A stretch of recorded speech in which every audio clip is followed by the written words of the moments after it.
me and Ryan have been officially welcomed to the jungle that is Barstool Sports. I brought it toward the Coyotes, and I asked them if it was okay if I joined the Spittin Chiclets podcast full time. Ryan Whitney's got a pink Whitney out there now. Hey, this is a sandbagger. Get that on camera. Heath Yandel, the song man, is a full-time member. Marley just got an assist from Chris Beach. Whoa, we're buzzing right now. Sonk. What is up, folks? Happy Thanksgiving. Welcome to episode 600 of the Spittin Chiclets podcast. That was pretty good. Wasn't as good as your... I liked your goat noise in episode 2 of Pekin. We peeking. We peeking. I find myself like wanting to do that little... The lady that was doing it with you was hilarious. Oh, yeah, the Asian lady? She was jokes. Oh, I married her. She's here. Oh, you did? Oh, Nice. Really? Congrats. She's in. Nice. Is she cooking? Oh, yeah. Yep. Yeah. Perfect. Oh, yeah. Guys, real quick, hate to jump in so early in the show, but I do want to mention this show is presented by our great friends at Pink Whitney. We are recording on Thanksgiving Eve, maybe the biggest Pink Whitney night of the year. You're going to your hometown bars. There's no better way than to rekindle a friendship, maybe an old love interest, than with some Pink Whitney. We have Thanksgiving. You're going to be watching football. You're going to be eating. You're going to be hanging with some family. Bam. The Pink Whitney nips. Nothing better. We have bottles in all sizes, and there's no better way to spend the holiday season than drinking some Pink Whitney with some long-lost friends or some long-lost family members. So head on over to your local liquor store or even your hometown bar, and you can't go wrong with the beautiful pink nectar from our great friends at New Amsterdam Vodka. We just caught up with everyone. I mean, it's Wednesday afternoon right now, so everyone's getting ready. Keith's back home in Boston. Biz in Scottsdale. We have an awesome interview that we just finished with veteran Craig Fitzpatrick. He's a blind hockey player. Biz got to meet him on the set of TNT about a month back on Veterans Appreciation Night within the NHL. What an interview. I mean, I didn't really know what to expect, but such an impressive person. Very kind of inspirational, emotional interview, and we had a blast. I hope everyone checks it out. We got RA's World after the interview. So not a ton's gone on, guys. Not a ton in the league. I mean, the Oilers... They're pathetic. I'll say I watched the game last night. There was one game on Tuesday night in the NHL. Luckily tonight there's 15 games. So the only two teams who aren't playing, I think, are Dallas and Edmonton. I was sitting ready, 9:00 start, all fired up. It was a joke, an absolute joke. 4-0 in the first period, just pathetic. A goal scored by I think it's Connor Clattenburg, who was called up, and he's a hard-nosed player. Nobody even thought he'd be playing in the NHL already this year. He gets his first NHL goal, makes it 4-1. They lose 8-3. I have no idea what's going on. It kind of brings us into our first topic of trades all around the league that could possibly be starting. You're hearing a lot of rumors about the Oilers and about Binnington. It's a tough one for me to answer because I think like Skinner's numbers like actually might even be better than Binnington's, which is amazing to say. But Binnington has that big game player attitude, the Four Nations, the Stanley Cup. But he makes $6 million. I think Skinner only makes $2 million. So I don't even know. My brain is fried. I don't feel like Binnington's the answer. And I also don't think if you had Shesterkin, the Oilers would be that much better. Truly. I don't know if they would. But trade-wise, the Vancouver Canucks have pretty much said every single player's available, every veteran. Open season. Nashville Predators, open season. So you got to think with Vancouver, Quinn Hughes is basically the only guy, and he might be the guy that says trade me. And in Nashville, maybe it's Yossi and Forsberg are the only two. Biz, what do you think happens in Vancouver? Like, will it get that ugly with the fans? I kind of want to go back to Edmonton where I knew you would. I knew you would. No, but hey, not even from an antagonistic standpoint. Just like, buddy, Leafs ain't doing good either. I want to see a Canadian team bring a cup home. I want as many Canadian teams. I think I had all 7 Canadian teams making the Stanley Cup playoffs. Might not have any. Yeah, not good. Shout out Winnipeg. Like I know, want but to see Hellebuck's out. Like they could be down below. Shout out Ottawa and Winnipeg. Yeah, Ottawa. They're the two ones carrying the torch right now. But I want to see Connor McDavid win the big one, and I just feel like, in some cases, maybe some criticism unfair towards Skinner. I just feel like at this point there's maybe a lack of trust, and we kind of talk about how they have slow starts every year. I feel like this one has kind of lingered a little bit longer. I feel like aside from them, like I would love to see them get Binnington and make the money work. Like I just feel like I think he's got 3 years left on his deal, which would line up 2 or 3. He signed a 6-year deal times $6 million, where basically him and Connor would be lined up perfectly. And I just feel like a shakeup like that, where you're getting a Stanley Cup netminder, where all of a sudden the guys in the room are like, oh yeah. And then Binnington will be riding on straight adrenaline. And it's hard to judge him based on how bad St. Louis has been. They've dealt with injuries. They've got injured D-men. And I just don't think they look half as good as they did last year, especially towards the end of the year after Monty took over. I think the biggest thing that we haven't really like hammered down, I think we've mentioned it in passing, is Paul Coffey not coaching the D there. That has to be, they should go in and offer him $8 million to come back for the rest of the year and say, that's one playoff game. That's what they make at the fucking gate for one playoff game. What happened? What is it? I'd love to know what happened, why he's not there. I think that they're like, listen, I'm not an insider. I don't fucking make phone calls. I don't know Paul Coffey like that where I would call him. I don't know anyone on, I'm drawing a blank on the head coach's name now. Knobloch. Knobloch. But I just heard that there was maybe some butting of heads and unaligned on certain things. I've also heard that Paul Coffey's won how many fucking Stanley Cups? He knows when a coach needs to be hard on its players. And I don't know. I think Knobloch is very patient and calculated. And I have so much respect for people like that, because that's not who I am. I wear my heart on my sleeve. Shoot from the hip. I was a captain one time in junior, and it was too young, and it's just a lot. Like, you need people like Shane Doan who are thinking with a level head and who don't ride this constant wave. Vinny Laverde is a guy I won a championship with the minors. It's, guys like that but I think that one of the frustrations that Coffey was having was like, you need to fucking lay into these guys right now. Like, the inmates ain't running the fucking asylum. Like, they need, and buddy, go talk to some of the best ever. They loved when they got challenged and called out, and this isn't good enough, right? Like, Wayne talks about it with Slats all the time, like that he was even a whipping boy, and I'm sure Koff got it the same way. Like, those guys have to be held to a certain, accountability, and then it just trickles down. As you hit it on the head, like Wayne's the prime example. I think Slats used to have him sit in the chair. We talked about the clown wig. Yes. That they would have to watch their highlights of the mistakes they were making. So, listen, can this all be resolved in Oilerland? Yeah. I feel like they like to push it to the brink, and they're like, let's turn it on now, boys, which they can and have proven to do over the last couple of years. I don't know. This is a different feeling, man. It's a different feeling, in my opinion. And granted, like, to say it's different from when they were in like dead last or whatever and lost to the Sharks and then ended up in the Cup final. Like, I know that sounds crazy, but there's no jam in this team. And like, you watched the game last night, 4-0 first period. Everyone's just skating around. It's like, holy shit. And it's something where I don't feel super comfortable calling people out for that, because I wasn't that type player. I think the best hockey I played, I actually did have a little jam at those moments. I was never able to carry that consistently. It wasn't in my DNA. I wish it was. But when you're watching as a fan, it's like, who fucking cares out there right now? Like, that's why the Clattenburg kid's up there. He's at least willing to run around. I think he had like 7 or 8 hits, but everyone else, it's just, they just buddy, look like, if you guys hadn't have signed Roslovic, you guys might have 4 wins.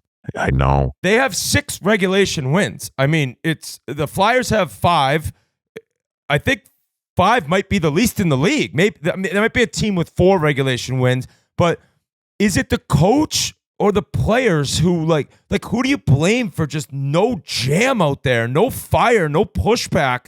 I think it's probably a combination of both, but Knobloch is a very relaxed, well-spoken guy, and yeah, maybe that's something where Paul Coffey's like, dude, that doesn't always work. Well, and sometimes, though, in a locker room, like when they had that dynamic, you get the good cop, bad cop, and obviously you can bounce ideas off of Paul Coffey. I don't know how many times Knobloch would have those types of conversations where he left it being like, I don't agree with him, but I'm going to go with what he said just because I entrust in what his opinion was. Like, I don't know what that dynamic was, but it was sure working a lot better than the one that's going on right now. And the longer that this continues, that the other thing too is you're looking at Oilers and Toronto, who I don't think maybe people put Toronto as a top 5 team coming into the league. I think maybe some people were hovering around between 5 and 10. I definitely think a lot of people picked Edmonton to be finished top 4, top 5 in the league. So the chatter and the news and how brutal it gets north of the border, this is when you see why, you know what, I'm going to take my 2-year extension and I'm getting the fuck out of this disaster. I'm peacing out. And it's what look at how bad it is in Toronto. Like every time I flick on my phone, I get asked to do like some 20, 30 minute hits. I'm not going on there fucking every week just shitting on they got to figure it out, man. It's ugly. And it sucks when you're losing, especially when there's expectation and you're in those two markets. One thing I do think is pretty valid is that you go to the Cup final, you lose, and then the next year it is like, oh my God, 82 games. And then they actually did it again against the same team. So this is the second year in a row where regular season hockey is just a lot harder to get up for and get ready. And there's probably enough belief in that room, like we're going to get to the playoffs and we're going to end up figuring it out. But it just, as it goes on and on and on, and we're at American Thanksgiving, it's like, you can't wait that long. There is plenty of time left, but I do think it is so difficult after 1, let alone 2, just long seasons where you didn't even win it all, of playing games that you're just, they are a grind. And I think fans are sometimes like, you're getting paid millions to play in the NHL. No doubt, I'm with you. But having been through it, it is a lot more difficult than I'm kind of describing it. To get up for buddy, every game. You've went all the way to the dance the last 2 years. You don't bring it home. You got the negativity of that, the negativity of McDavid coming to the season. You've played how much hockey over the last, 2.5 years. So I get it. And if it's hard to get up for, it's hard to get up for. But I think that most people can agree that, yeah, they might go to the conference finals and maybe even finals again. But are you winning it with that team? Are you winning it with that team that's on the ice right now? If nothing changes? Not the goalie. Well, something's got to change. Whit, I could also see Skinner being like a Devin Dubnyk, going somewhere else and just coming to life. He's not that old at all, dude. No, I think he's 27, right? I might even be 26. Dude. But it's be careful what you wish for moment. Right, but it also could, like you said, bringing in a guy like Binnington, who's got that mindset of, I don't give a shit, I'm just here to play hockey and win games, who hasn't been a part of that noise the last couple of years. It could be a nice change for them to get somebody else in there, but I would be very careful of Skinner going elsewhere and being a stud. You got to be frustrated, though, as an Oiler fan, seeing the overhaul that the Avs were able to do last year at the beginning of the year, and then that Minnesota pick being this fucking the Walmart or however you say his name. Great Wall of Minnesota. Wallstad, yeah. I was thinking of Allmark. Wallstad. Oh my God. Keith, I guess you have a surprise guest for us, but 1 sec. What? I don't even know who it is. Yeah, Cornelli just said Keith is a surprise guest ready to go. But just because we're at Thanksgiving, and it's the 78% of teams in the playoffs at American Thanksgiving end up getting in, I wanted to shout out a couple surprise stories so far, at least for me. For sure. And my number one in the East, I think, is the Islanders. I think Detroit's there, sitting second in the Atlantic right now. But the Islanders, man, talk about one player switching it. And we've mentioned how different that team is watching. And when he doesn't even have points, there's clips coming out of shifts that is very Cale Makarish. And the pivots and the tight turns, beating guys one-on-one. Matthew Schaefer is even more than advertised. And he turned 18 like when camp started. So it's just a crazy thing. And I saw this, Matthew Darsh gave a little interview.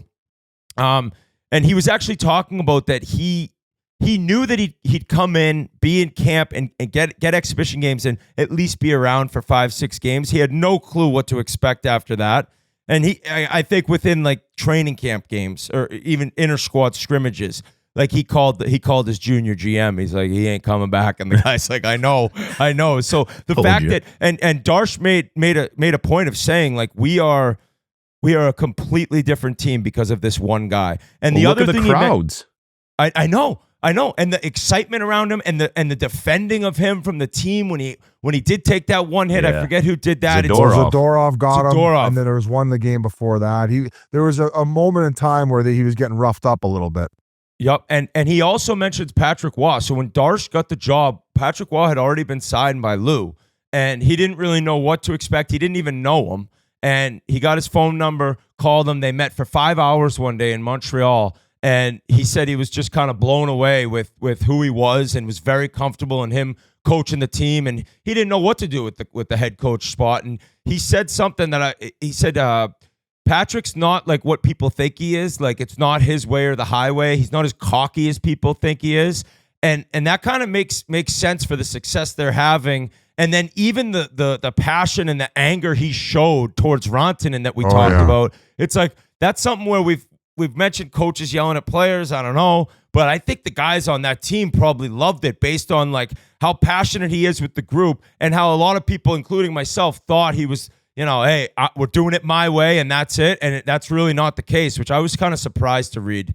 Yeah, I think, well, you hit it on the head too. I think like you don't really care about the judgment externally and him talking to Rantanen on the way down. You care about what the guys in the locker room feel about him handling it that way. And by the way, I think Romanov he's out for what, 5-6 months because of that hit. So I mean that obviously makes it a lot more reasonable, the fact that he fucking lost his mind losing a top 4 guy like that. But yeah, I think that you'd heard him kind of change his old ways with the way that he went back to junior and led the Ramparts to a championship, and the way that his players there spoke about him. And then also, like, even when he was wrong and maybe the way that he handled Duclair last year, I believe that he went and met with Duclair, like in person, to apologize with the way that he handled it and handled it in the media. So yeah, I think that it's been a complete culture shakeup, and that team definitely, I'd agree with you, Whit, is one of the biggest surprises of the East because of a few guys.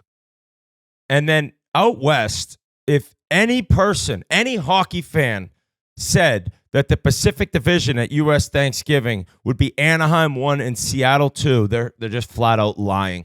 They're lying. And the Anaheim thing, I guess it makes a little more sense because of how much skill they have, right? And like, I don't think people thought Leo Carlsson would be this good this early. I was almost expecting him to be this dominant maybe next year or the year after, but he's incredible. Gauthier's been unbelievable. Their defense, they don't even have Mitnikov doing anything. He's possibly a trade target, but they're that good. And Quenneville, right? We talk about Waugh and what Quenneville's done there, and I think that's an incredible story. About Seattle, I thought Seattle was like a lottery team. And once again, it goes back to their first year. It's like the same thing. It's no superstar, a bunch of guys doing it, getting solid goaltending, and a team that probably isn't that exciting to watch, but they wear you down over and over.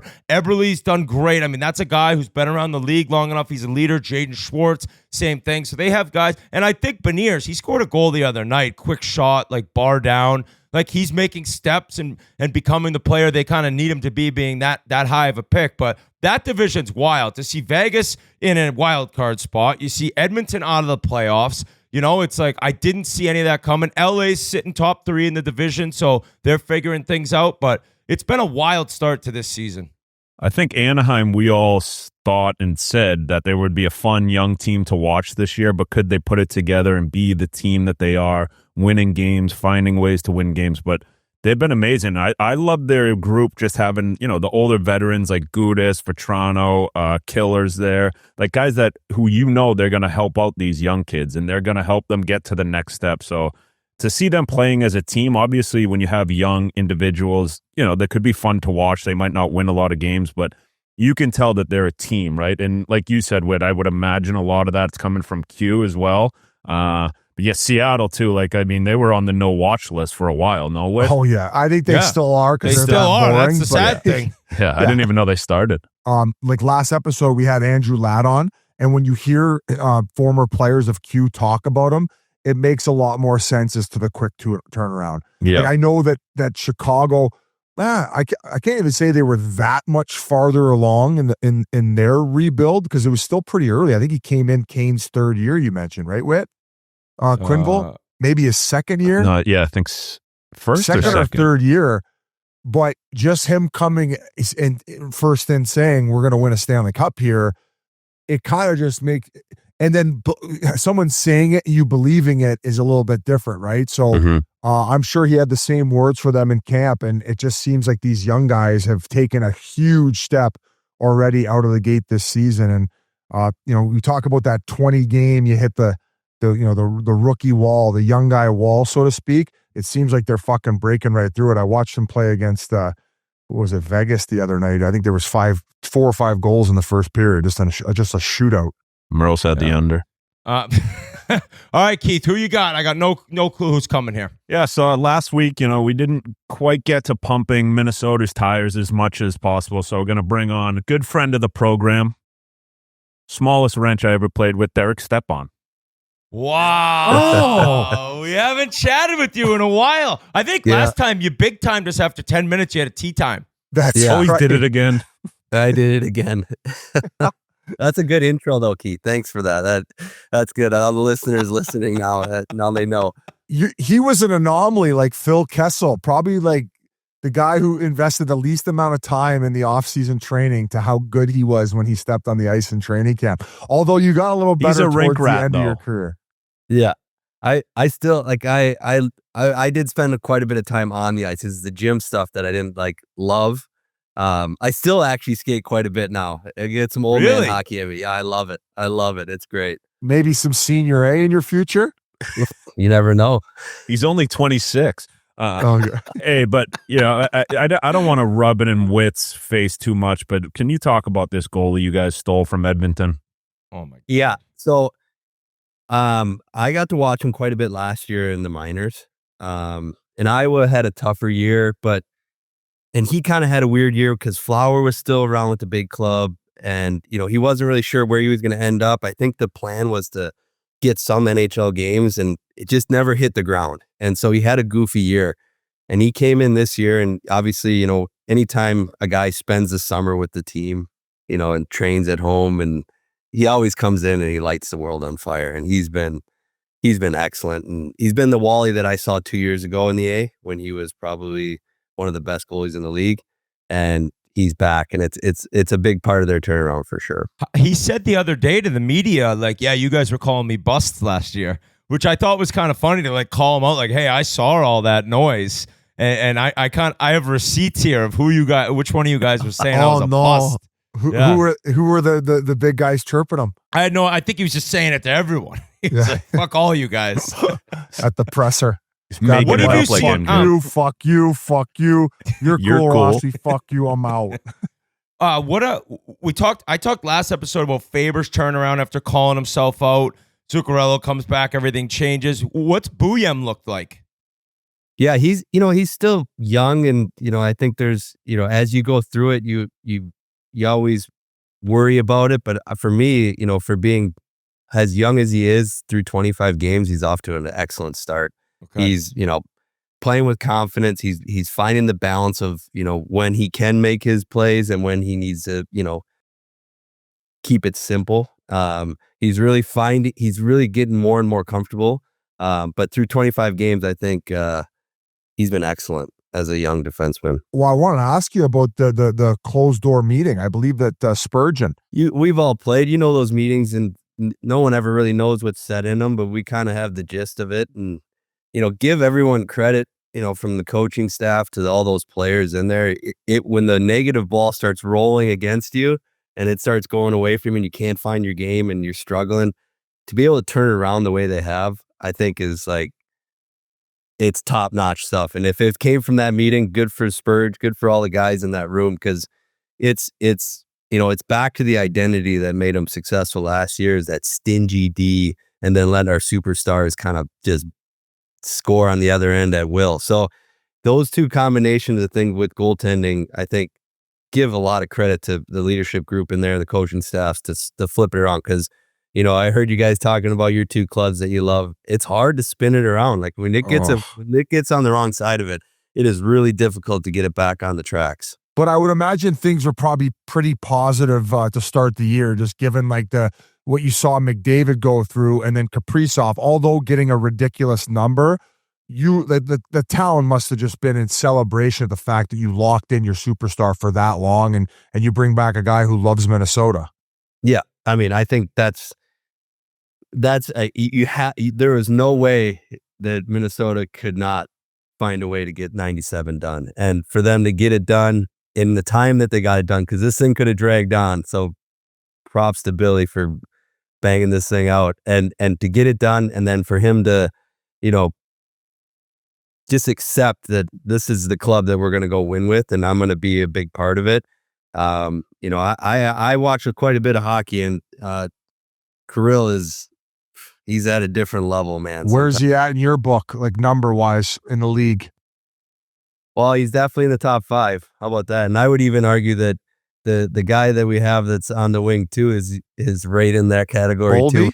Oldie, he's insane, man. He is insane. He is crazy good. His confidence, like just the little things I see, just carrying the puck through the neutral zone. Like when you're younger, you don't really have that confidence, but his confidence of getting it in the offensive zone and in the defensive zone, carrying it through the neutral zone with possession, getting it in the offensive zone. It's like he's a 10-year vet. It's amazing to watch.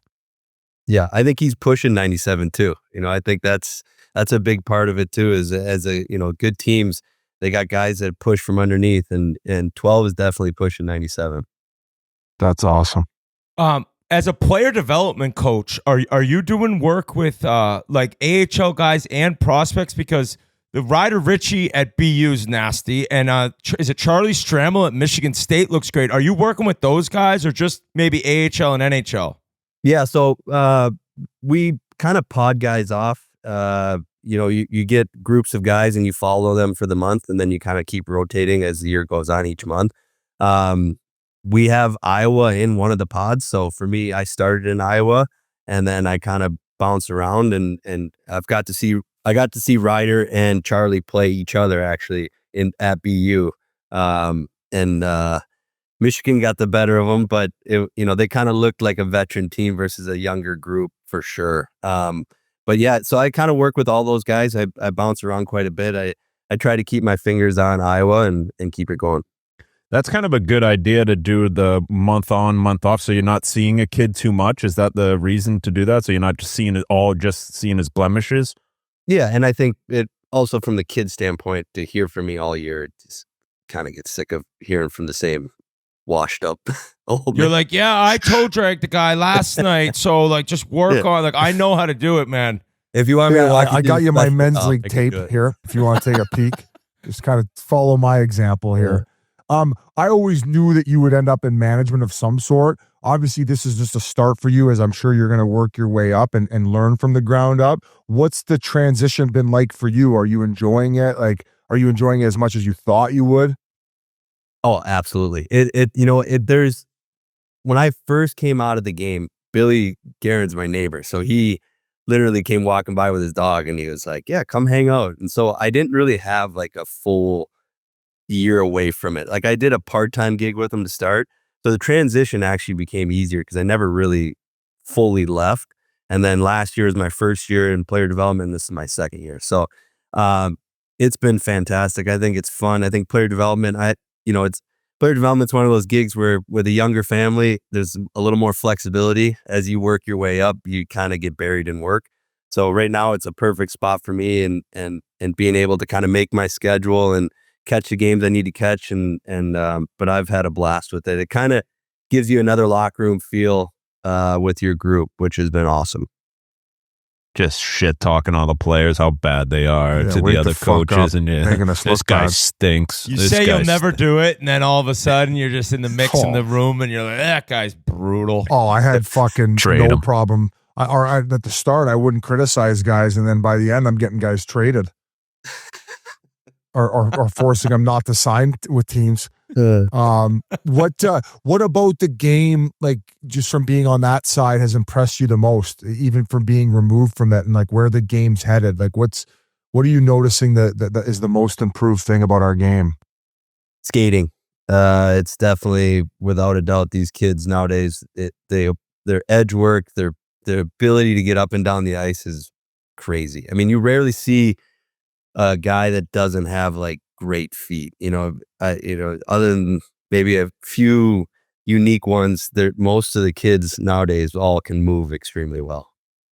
Steps. We interviewed that kid Mason West, and he told us that Minnesota never offered him, and the only two guys I had ever heard from Minnesota not getting an offer from Minnesota was you and Mac Truck, like two legends of the game, right? Like, why do you think they didn't offer him? Are you from Edina too? No. I I'm heard not a cake thing eater. online that they're not crazy about the kids from Edina for whatever reason. That No, might have Whit been told just you. Yeah. I didn't say that. I Cake said eater. they call them the cake eaters. I just know Mighty Yeah. Ducks. Yeah, that's it. It's not. It's definitely where like all the guys that play here live in Edina. It's a great area to live. Obviously, it's like close to downtown, and yeah, it's a good area. But to you're live. not. Well, you're a Wisconsin alum, and Yeah. what the hell's going on there? They've turned that thing around pretty quick. Yeah, I think when a new coach came in, when Mike Hastings came in, I think he, the way he did it at Mankato is a little different than what he had. And so I think the transition of what he wanted and what he had is kind of starting to blend together. And he's found a way to, really turn it around pretty quickly. So yeah, it's good to see. Obviously, Badger world is very happy to see a number next to Wisconsin when they play. It's always a good thing. Is Billy G just like chirping guys and fucking around in these meetings you guys have all the time when you got the big round table? Last time we had him on, he was just giving it to me the entire time. Yeah, he's not afraid to give it, that's for sure. Especially if he finds an easy target, bitch. Who's the easy target in that room? Probably me. Kells, hey, Chris Kelleher for sure. He gives it to 100%. Kells. 100%. He was Does he giving really? it to Kells when he was on with us, and Kells wasn't Yeah. even on. Yeah, it is Kells. Kells is definitely his punching bag. They Has he have made you a great wooden, a little wooden sculpture yet? He's like Geppetto. He's making wooden dildos in his Geppetto garage. I don't know if he told you. One side's a beer opener for a bottle opener, and the other side's a full-fledged dildo. He's Splinters. one of a kind, and I am very, very lucky that he moved into my neighborhood and I was able to land a job with him because it's been fantastic. It's your Oh, neighborhood. it's your neighborhood. It's yours, Steph. That's right, Okay. baby. Establishing dominance. I love this. I was here first. It's the only thing I got over him. Yeah. Okay. Put the stake in the ground. Yeah. No, what a G. I'm curious. I was listening to you guys talk about Edmonton and Toronto, and I'm curious, what do you honestly think is going to turn both of them around? Like, truthfully, like, no, we could do this. We could get a new coach. I don't think a coach is always the answer. What do you truthfully think? I think for Toronto, they look worse than what Edmonton does just for overall. And like when you don't got the guys like that, I don't think you could turn the switches easy. I just think that they have to cut as a group. They have to understand what's happening outside their doors and basically say, double barrel, fuck you. Let's figure out what we got inside this locker room. As hard as that is, that's the worst market to do it in. And I mean, the goaltending hasn't been as good as it was last year. And you always look at like what it comes down to. You just talked about your guys' rough start there. And all of a sudden you start getting some saves and it turns things around. So I felt like they had a good rotation going last year where both of them are fresh and we're giving them the saves they need. Like people want to go back to the Marner thing. Right now, it's like it looks like one of those breakups that nobody won. I know.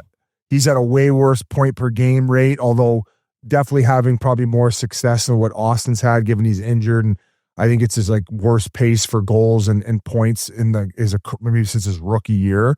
So, yeah, I think that Toronto is just a little bit of everything. I tend to agree with Whit in the sense of Edmonton's a little bit of bored of regular season hockey. Like, there's no doubt in my mind they're making playoffs.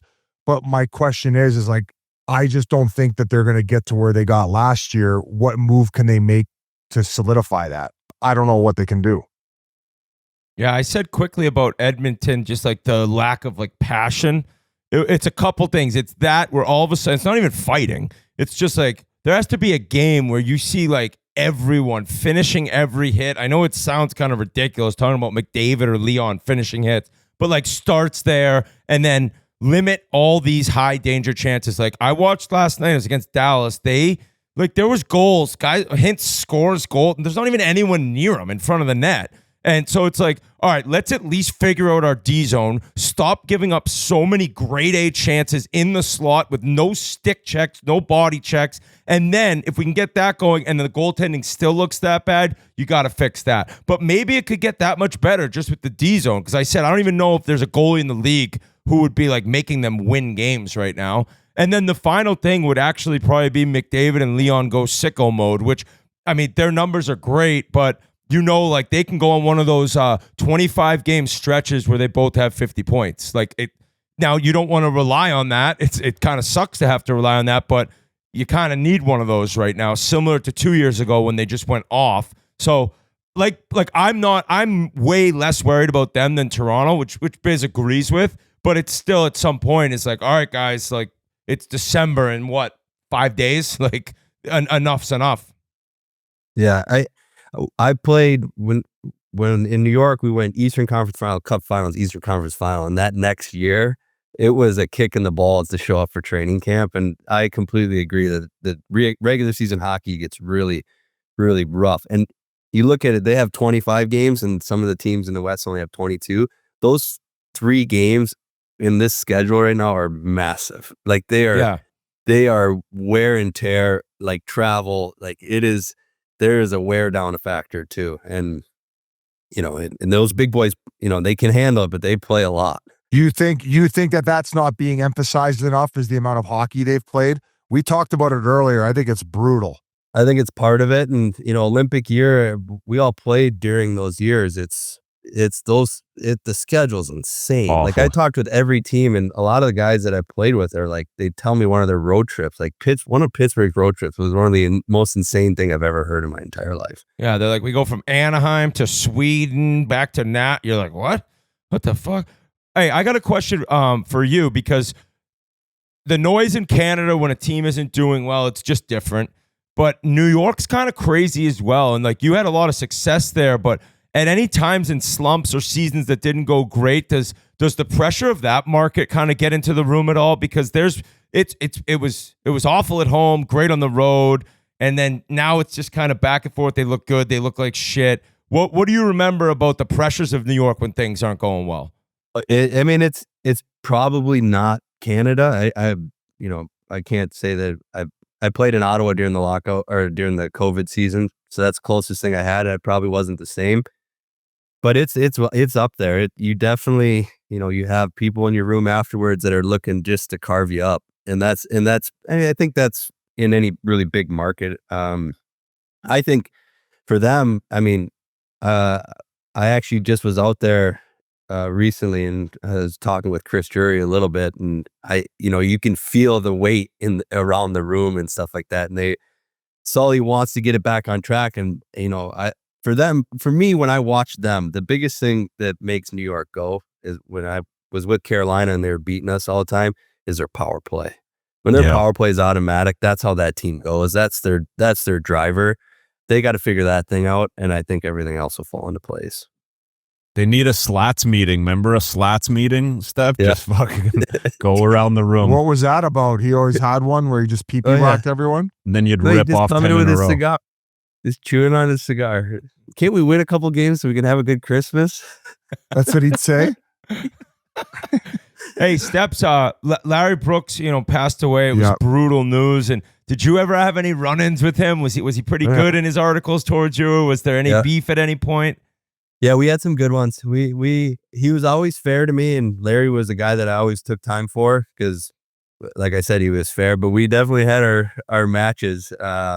We had a stretch, talking about New York going through a tough stretch. We had a stretch where we were losing a bunch of games and we were losing at home, and he came in and he was looking for it, and I just didn't really give him anything. Like I gave him nothing. Like he kept saying, well, what do you think? And I was like, this is what it is, Larry. And then it kept boiling over. And then it became a fuck you match. And the guy really? No way. Dan Boyle, you remember Danny Boyle and him had a tough one. He came from the top ropes like, nobody likes you, Larry. Yes, they're walking out the room. But like when you say fuck you match, like you were getting in one with him? Yeah, it was just like he was like, you have to answer the question. I was like, I don't have to answer anything, Larry. Like, it's not going well. That's all you need to really know. He was And he, needling you though. Yeah, he was. Were you drawn- wearing a letter at that point? Yep. And Zuki came in, threw a bomb in too. Like it was mayhem. What do you mean? What did Zuki say? I think Zuki was the one that said, "Nobody likes you, Larry." He's walking out of the locker room. But you guys did. You were just trying to go at each other's hearts because He was right though. He was dead on. Like it wasn't good enough, and we had lost 4 or 5 in a row, and at home, and kind of flat games at home. You know, like nothing, no jam, no passion. Like the and, start of this year. yeah, Fuck, that was brutal.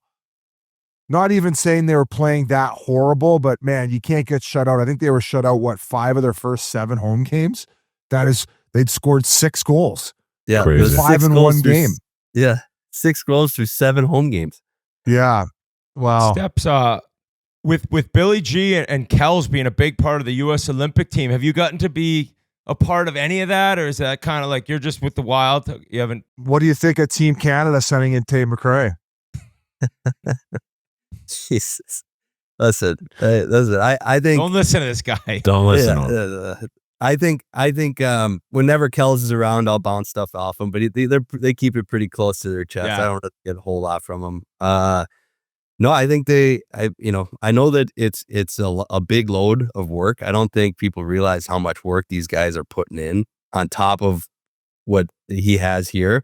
But it's got to be fun for them. I know that they probably really enjoy it. It's got to be like this cool, like build another team of like superstars. Hey, it's just another reason to get together, have a couple beers, and talk about another team. So it's like they got double. They got double this year. Well, Steps, thank you so much for joining, buddy. Yans, I love you bringing in your surprise guests, and we appreciate you coming on, dude. Keep up the great work. Have a I great appreciate it, Thanksgiving. guys. All right, Thanks, you too. Step. Happy Thanksgiving. We'll have to get you on every 4 to 6 weeks, buddy. And thanks for not blowing us off for your golf game this time. It's too cold. Too cold. Yeah, it snowed. We got snow yesterday. Oh, We got jeez. drilled. All right, boy. Step. Thanks for having me. Appreciate it. Have a good one. You too. See you, dude. I actually got a kick out of I read a quote by John Cooper today. People were asking him about the Canada and the list, and he was saying, I'm getting like all Team Canada hopefuls' best efforts when they play us. You know, he's there watching. Yeah.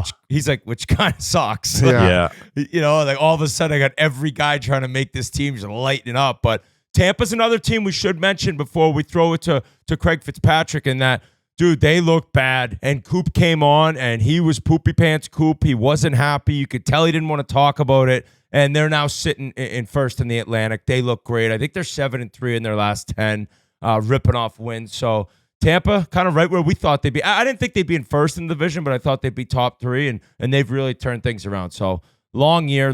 But thanks to Steps, Yans, great job. I think now we throw it over to veteran and blind hockey player, an amazing person. I think everyone's going to love this interview.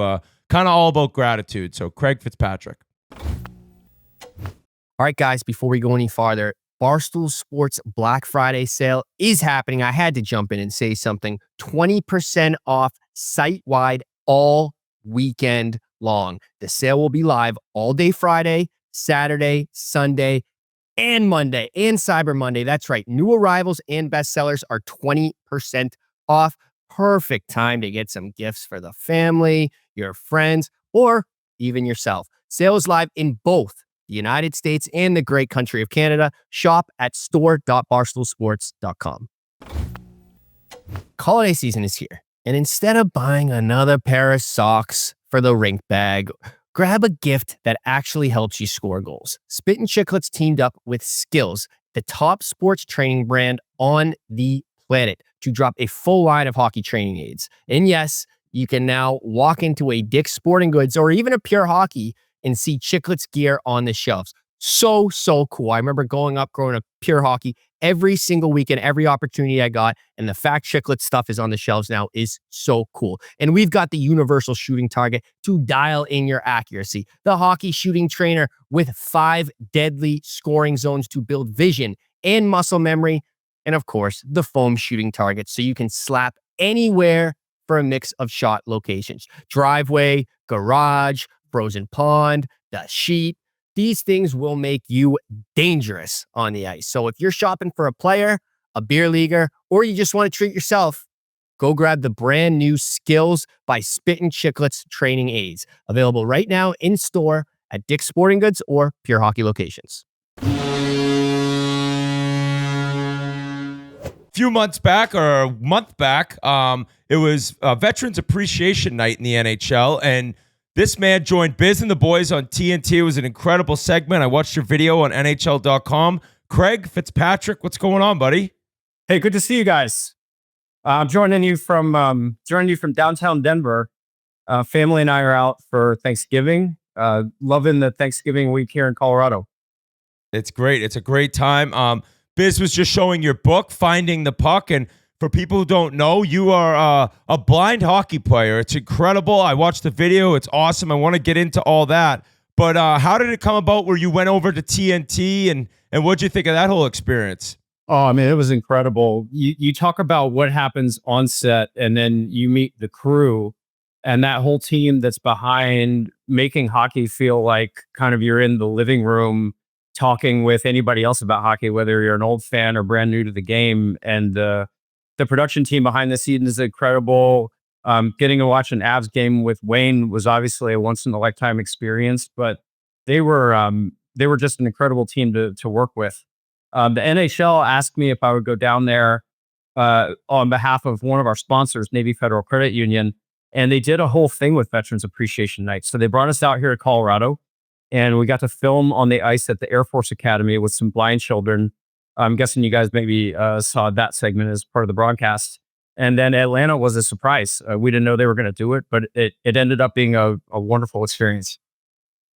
Oh, they're so thoughtful there, and it was such a great night and get to meet you. I mean, you wouldn't stop talking about RA the entire time, so I'm like, I gotta get him back in the mix here for the interview. But it was just like unreal getting to know your story and how it all began. And I guess one of the more shocking things to me was that you'd actually never played before you went blind, but you did have a love and appreciation for the Avs, and I'm assuming that that's grown. And I guess even before we hop in your story, you must be loving these Avalanche right now. This is crazy. Man. Yeah. I mean, joining you from downtown Denver is pretty fun. They've got a game tonight. We're recording on Wednesday, and I think this will come out on Thursday. But as soon as we're done recording here, I've got to go meet up with my family about an hour north of Denver, and I'm going to see if the Avalanche will let me borrow their wagon to go up there since I can't drive. I don't know how many horses they have pulling that thing. Oh, it is a wagon. It is an absolute wagon. When I watched the video, I want to get into this, and I got some questions in it. You mentioned you have Stargardt's disease, and I kind of looked into a little bit where you're not born blind, and is it something where no matter what, at some point in time you will be blind? And kind of how did you find out that you had this? Can you take us through the story of how you did lose your vision? Really good question. So Stargardt's disease is extremely rare. It's about a 1 in 100,000 instance, and that's worldwide. There are two forms of it, and I have the recessive form. So you're born with the gene for your retinas to start dying from the inside out, but not everybody that has Stargardt's disease has it progress as far as I did. So I'm actually the oldest of 4 kids, and 3 of us were born with the gene, if you can believe that. But I found out when I was 24 years old that I'd been diagnosed with Stargardt's disease. And this is a condition where you don't ever completely lose all of your vision unless it's an even rarer case for people that have Stargardt's. But for me, if you put your hands up to your face like this, about 3 inches away from your eyes, and look at the ring of peripheral vision that you can see to your left, right, up, and down, that's what I'm left with. So the middles of my retinas died from the inside out, and that's progressive. It's going to continue to get a little bit worse throughout the rest of my life. And right now I have about 5% of my eyesight left. So it's strictly genetic. There was nothing like from your service that contributed to it. Just there was a lot. Really smart question, RA. So there was a lot from service. That's called service aggravation. So people that are born with Stargardt's might maintain a lot of their vision into life. For me, I was unlucky enough to be deployed at a time when my retinas were already starting to get a little shaky. And then the fall of 2000, I was in the Middle East on the Arabian Peninsula, and the USS Cole was attacked. So my deployment got extended, and I was the closest Air Force logistics officer to Yemen at the time. So my team and I had to help with the recovery. USS Cole is a Navy destroyer. And for anybody that's never heard of that incident, October 2000, Al Qaeda carried out their first successful attack on a U.S. asset. That was not here in the States. They had tried once before with the World Trade Center, and they were unsuccessful. But after the Cole was attacked, all hell broke loose on the Arabian Peninsula. Obviously, I happened to be the guy that was there, and the retinas really started absorbing light, aviation chemicals, heat, stress. There was about a week when I really didn't sleep at all. And then for a couple months, minimal sleep. And by the time I got back home to the States, which was about 6 months after that, it kicked off this chain reaction in my retinas that really killed them pretty severely. And so by the time I left California, which is where I was stationed, and moved across the country, which was in March of 2001, the Avs were on quite a run there, as some of you may remember. So I stopped in Colorado along the way, but I, at that time, only had around 10% of my eyesight left. Just didn't know it yet. I speak for all of us, and thank you so much for your service. It's incredible, and it's amazing that you're on here with us right now. And Biz had the idea of having you on. I love it, and part of that is because I think you have found a lot of peace and enjoyment in hockey, and it's so cool for our show. Kind of like just hockey's for everyone, right? And when you say that, you think of all these different people, and maybe the last people you think of are blind people who love hockey, and you fell in love with it. And kind of take us through your journey to find hockey and figure out this game while not being able to see what you're doing out there.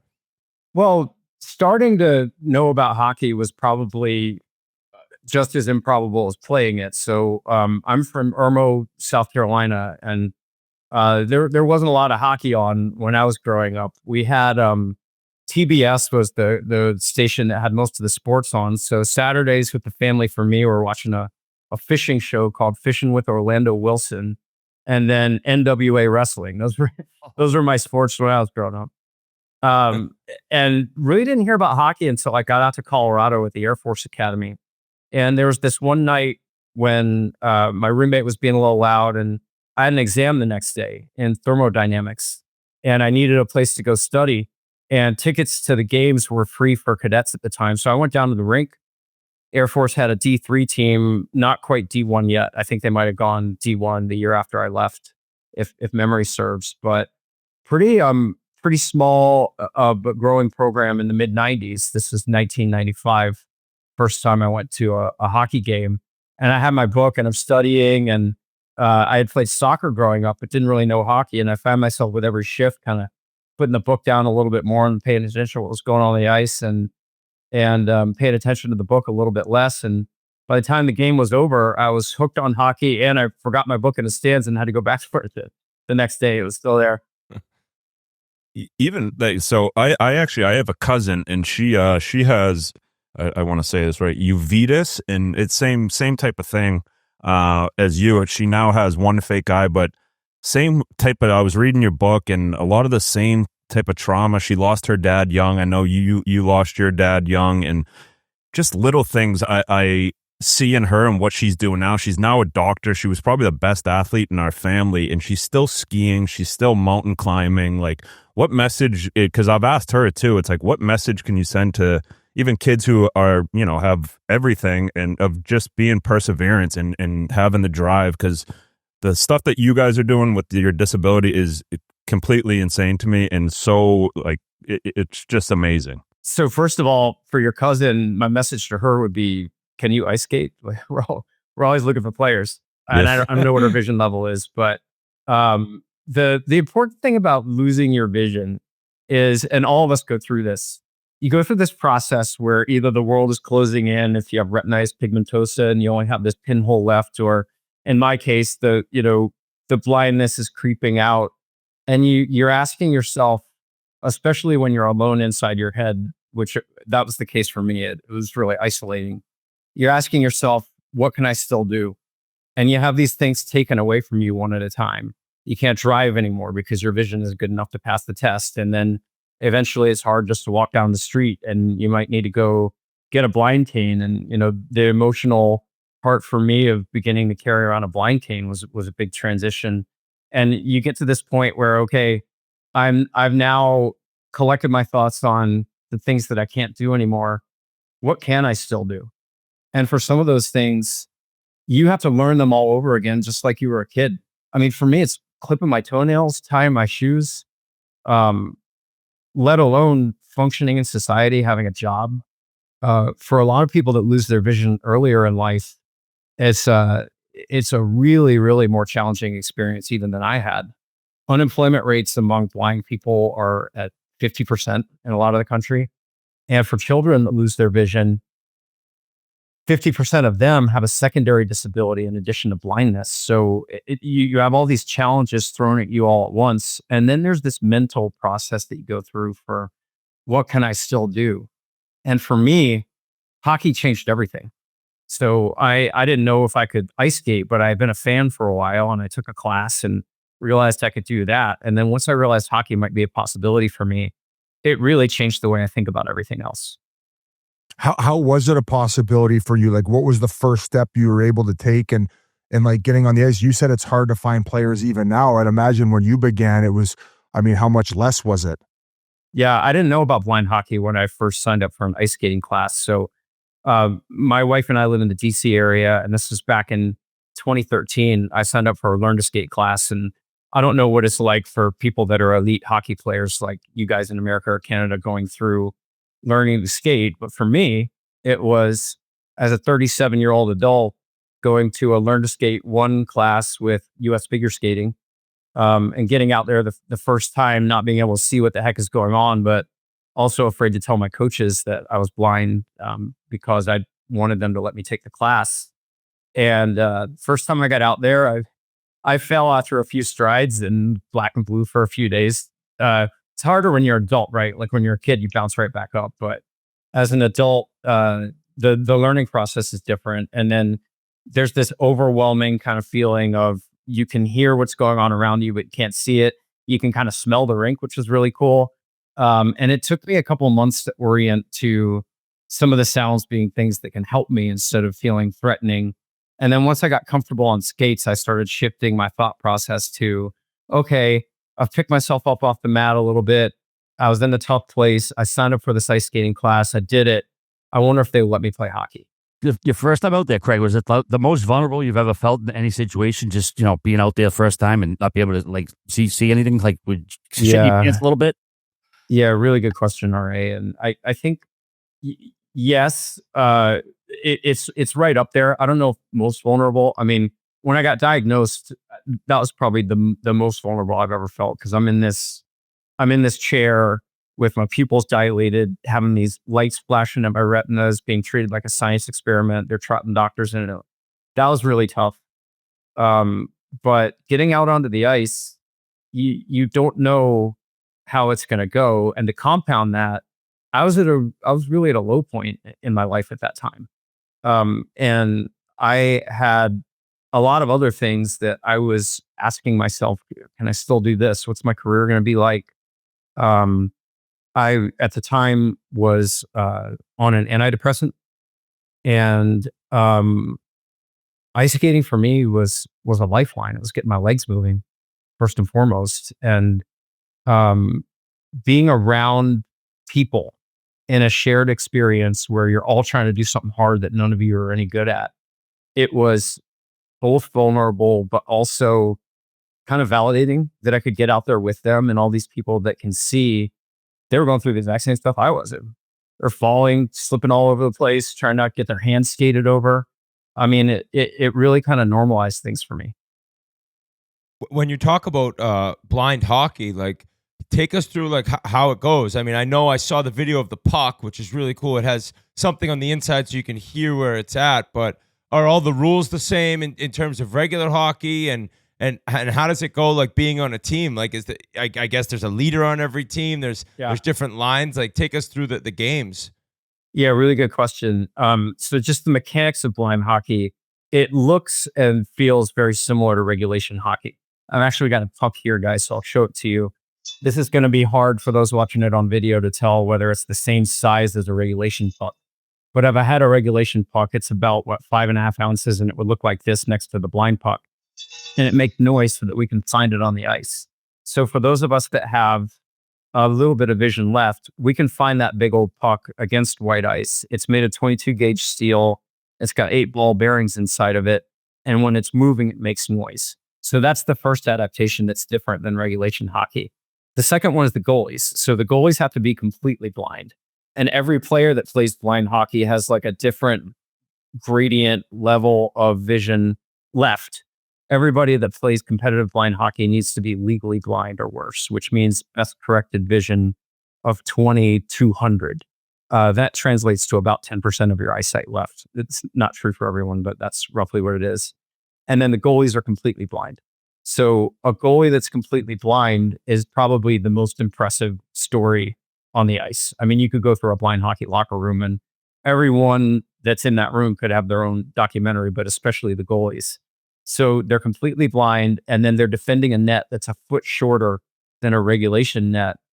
And so they have a blocker and a glove, but they're not able to go up here like Henrik Lundqvist would and make glove or blocker saves because the puck doesn't make noise when it's in the air.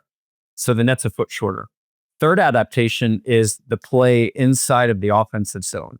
So when the team that's trying to score crosses the blue line and is onside, they have to complete a tape-to-tape pass before that attacking team can score.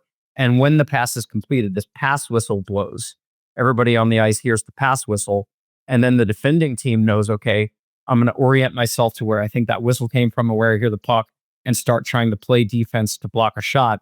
And the goalie gets situated on whichever post is closest to where they think the puck is. And they're ready to make a short side save. And then the rest of us that are in the defensive zone are trying to take away the weak side shot, which is what every forward or defenseman that can see the net is trying to aim for in blind hockey. How many players were like you that never played hockey before and learned on the fly like you did?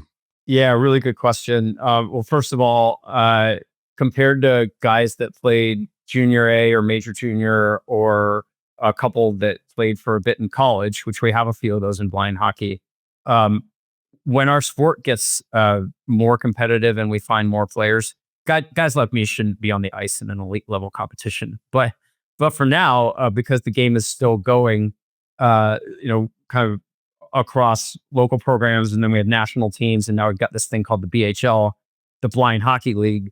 There's a place for players like me to earn their way into the game. So there are a few of us. I'd say 10 to 20% of all of the blind hockey players that are playing competitively right now learned after they lost their vision. But the best of us, the best players, the elite players, and I can name a few names. There's a guy named Jason Yuha. I mentioned he played junior A. There's a guy named Kelly Serbu that plays for he did play for the Halifax Mooseheads for a bit. These are guys that made it really far before they were diagnosed. And some of that's just luck of the draw, right? So if you lose your vision when you're 20, 21, 22 years old, you've got time to build a little bit of a career and have some success in hockey before you have to transition to playing blind hockey. For those of us that are diagnosed earlier, you've got to do it the other way around, which is harder, but not impossible. You told me a funny story about when they thought you were taunting the other bench. I'd love for you to retell that. And also, oh my God. I mean, one of the best things about hockey is the banter. I mean, the Brad Marchands, the way they chirp on the ice. Yeah. Is it similar to that? And I'm sure that you guys appreciate and really miss that environment as well. Oh, it might be even worse. I mean, if you guys were on the bench for a blind hockey game, you'd probably have to cover your ears. Hell, we got to get you guys mic'd up. We could probably get on TNT. For sure. Yeah.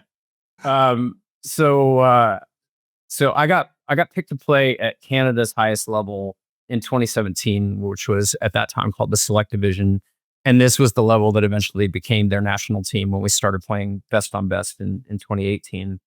And I had actually broken my fibula after I got picked, but before the tournament. So I leaned on a doctor real hard to slap some titanium in there and 7 screws and get me back out there so I could play in this thing, because I thought it would be my only shot to play at the highest level. And I'm on the ice, and I'm very clearly the worst player at this level. And struggling to keep up. And I was attacking off a bad turnover with a player named Anthony Chula, who's a really, really good Canadian player. And I was on his wing coming across the line, and he sent me a nice clean pass with a straight line to the net. And I let one go, and it went in, but I didn't see it go in. I just heard the whistle go off, and I blacked out because I didn't think that I would score a goal at that level. And that happened to be the deciding game of the gold medal match in Canada's national championship. That was our 5th goal of the game, and it ended up being the game winner. And I got so excited that I just started cartwheeling my arms like this and looking for somebody to high five. And I did a flyby on the wrong bench because I couldn't. Can you imagine if an NHLer? Unbelievable. Yeah, benches would clear. Marchand's going to do that. I've never lived that one down. There's all sorts of other, like, I'm getting back on the ice right now, and I had a game Sunday night with my beer league team. We're called the Cluster Pucks, and not everybody in that league knows that I'm blind yet. And I don't go put it in people's faces. They figure it out at some point. Some people think I'm drunk. Some just think I'm stupid. But I actually lined up at the wrong faceoff circle for a faceoff the other night, and the other team was thinking, like, is this guy going to fly the zone? Like, is this some sort of secret formation? I just had no idea where the puck was. So there's all sorts of stories like that for those of us that are blind and try and figure out how to orient to the parts of the game that aren't active gameplay. They're pretty funny. You could interview any blind hockey player, and they tell you we've all ended up in the wrong penalty box. I tried to hop over the boards and go into the wrong bench once, and that was a show too. But you learn to take things like that in stride. And for me, I've been blind for over 20 years now, and so that sort of stuff is no comparison to what I deal with when I'm walking down the street or trying to order food in a restaurant or going through an airport. I mean, it's all the same. Speaking of penalties, are they called pretty frequently? Are they called the same rate as a regular hockey game? What's the deal with that? Yeah, good question, RA. So, yes, we have all of the same rules, and blind hockey is supposed to be non-checking, but that's the one where some of us sort of figure out where the refs are going to let something go as an accidental collision versus straight up put a shoulder into someone. But we have tripping, we've got offsides, we've got, we have high sticking, we've got everything that regulation hockey has. And for the people that officiate blind hockey, it takes them some time to adapt to, okay, what are these players doing on purpose? What should I let go? Offsides is a shit show. I mean, imagine if you have like 1 or 2% of your vision, which is a little less than I have. Some of the people that skate out go offsides a lot. I go offsides all the time, but you learn to count strides. You learn to kind of orient off of where everybody else is and guess at where the puck is and get into the zone at the right time. Compared to other blind players, I probably spend a little more time in the box. So not only while like stick handling and moving around and cardio, you have to be counting in your head how close you're getting to each wall. Remember which way you're turned. That is just, that is fascinating. No wonder you wonder you went to the wrong bench, for crying out loud. It almost started a scrap. Well, this is a fascinating parallel between really good elite level NHL players and how blind players' brains function, right? So this is this phenomenon called grid memory. So when you lose your vision, there's this part behind your eyes called the visual cortex. And for anybody that's gotten a lot of ice time in hockey, and Jans, this will probably resonate with you because you were looking to get shots through from the point a lot, and you're looking one place, but also trying to figure out what your stick sees. You start to remember patterns of where you can do certain things on the ice. That's the same thing that blind players' brains do. All of us figure out our own system for what usable vision do I still have? How can I project that into the parts of the ice that I can't see or the parts of the play that are going on around me? And then if I get enough reps with that same pattern, can I be successful out there? All of us that train enough reps in hockey do it. It's just that blind people have to do it off the ice too. I have kind of a 2-part question. The first being, Do you know when, the blind hockey leagues like started, like when this became a thing? And then the second part would be, it's wild that it's not a part of the Paralympic Games yet. And I know that's something that you're very passionate about and something that you'd love to get for. And God, talk about making total sense and being a part of the Paralympic Games. Blind hockey sounds perfect. So I'm just wondering when it began and it became organized. And is there any discussion and talk about how you could ever get it a part of the games? Yeah, thanks for that question. That's really top of mind for me right now. And thanks for mentioning the book before, guys. But we donated all the proceeds from this book. Fine, I can't even tell if it's on camera, but maybe the people. Oh, you're perfect. It's perfect. Center. So we donated all of the proceeds from Finding the Puck to helping get blind hockey toward a world championship and then the Paralympics. So I'm a massive sled hockey fan. And their path really showed us the way. They've been a part of the Paralympic Games for, I think, around 30 years now. And it takes a lot to get there. So blind hockey right now is being played competitively between the US and Canada at the national team level. And that's been true since 2018. Our next step is to try and get a Four Nations tournament going. So there's blind hockey being organized in Finland right now. We're actually working with a couple of Swedish players to get something going in Stockholm next summer in Sweden. But you've got to have 8 countries playing at a national team level for a sport to be considered for the Paralympics. And we're not close to there yet. Although we've got kind of these grassroots level programs in other countries outside of North America coming. So the women's sled hockey path is really showing us the way. And they're doing an incredible job taking women's sled hockey from US and Canada being really, really competitive against each other, and then helping other countries come along. And you've got your Japans, you've got your Swedens, you've got your Germanys, all forming women's sled hockey teams. And I really hope that sport continues their great progress toward the Paralympics. For blind hockey, our goal is to be in the Paralympics for the Salt Lake Games in 2034. And we've got an outside shot to be able to be on the ice in the French Alps in 2030 if we can get a Four Nations and then a world championship going. So the NHL has been very supportive of that. Oh, yeah. I don't know how familiar you guys are with Kim Davis, but she's been a total champion.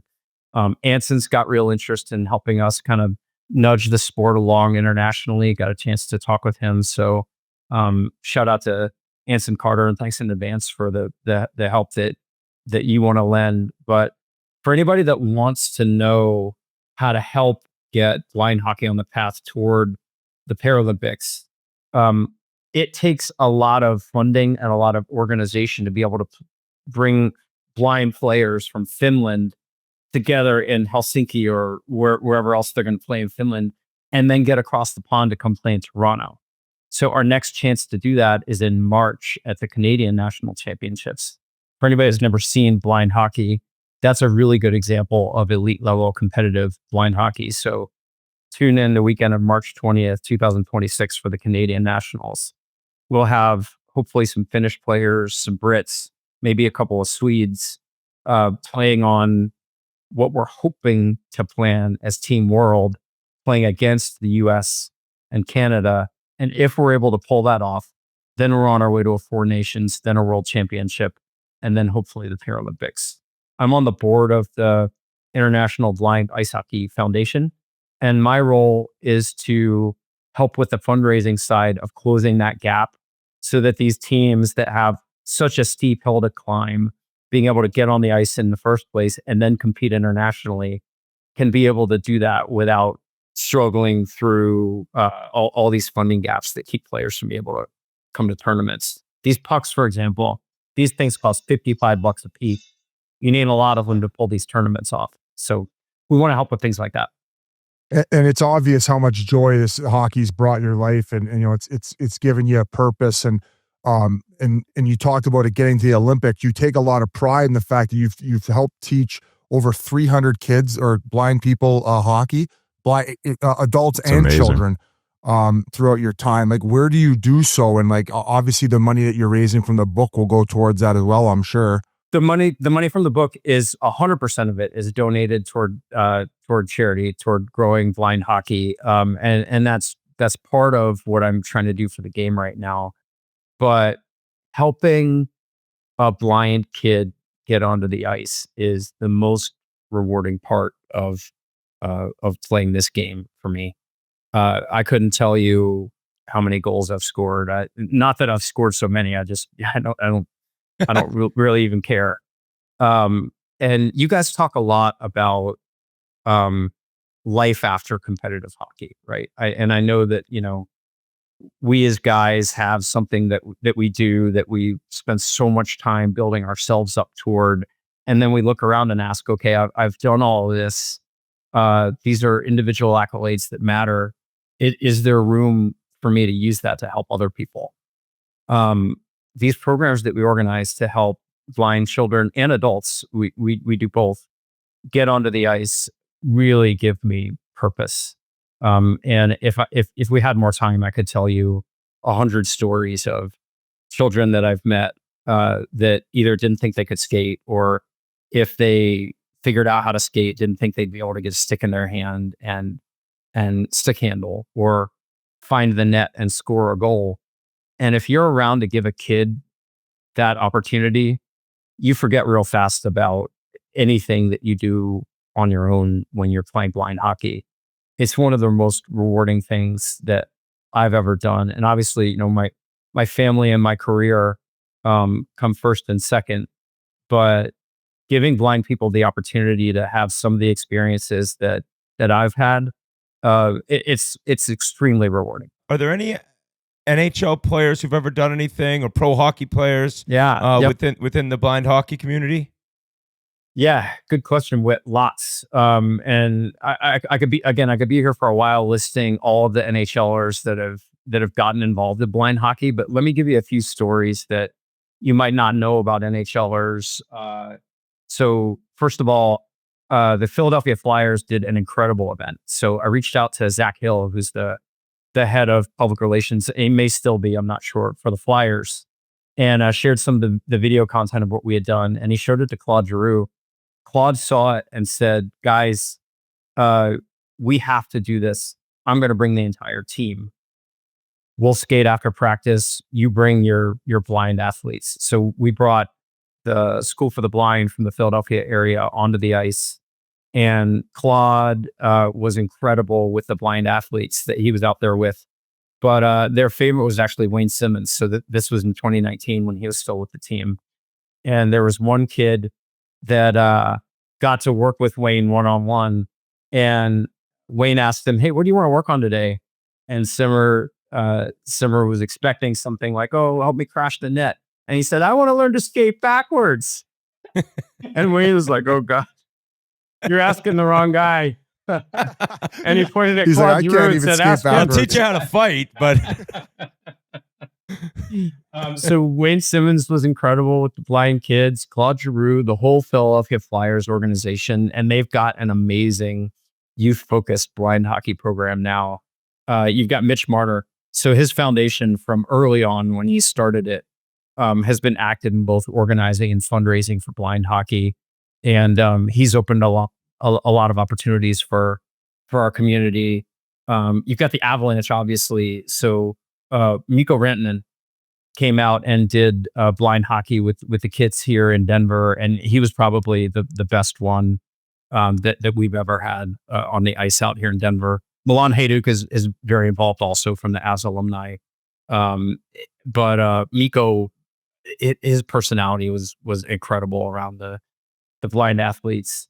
And one more that you guys might not have guessed, but in Calgary, early on in his career, Matthew Tkachuk came out with the Calgary blind program. They're called the Calgary Seeing Ice Dogs. And there was this one moment, the cameras weren't there, and he noticed one of the goalies kind of off on his own, trying to figure out how to slide in pads, and he hadn't really played before. And Matthew just kind of went off to the side and spent probably 20 minutes hanging out with this young man and asking him about his life. And you get a chance to see somebody like that has one persona that you see on camera or on the ice, and then you get to see a real moment of compassion like that from somebody like a Matthew Tkachuk.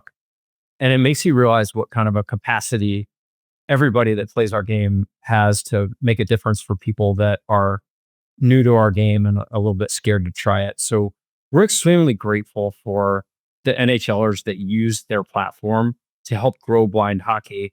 And then the last one that I want to bring up, and this doesn't get talked about a lot, probably because he doesn't want it to, but Rope Hintz is kind of our GOAT right now.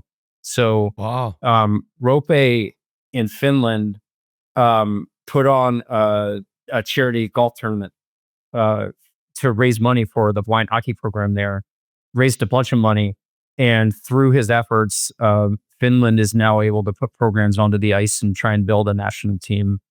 So I had a chance to thank Rope when he was in Denver last month. But Rope, if you happen to hear this, thanks a million, man, for everything that you're doing to try and move blind hockey forward. What you're doing is helping us get on that path toward the Paralympics. I'm sure. I'd hope Ryan Smith also catches wind of this because it's in Salt Lake. I'm sure he would love to have it be the first spot where it's introduced to the Olympic Games. All right, you had one. I was going to quickly hop in though, and you mentioned the Calgary CNI Dogs. Is that what you said?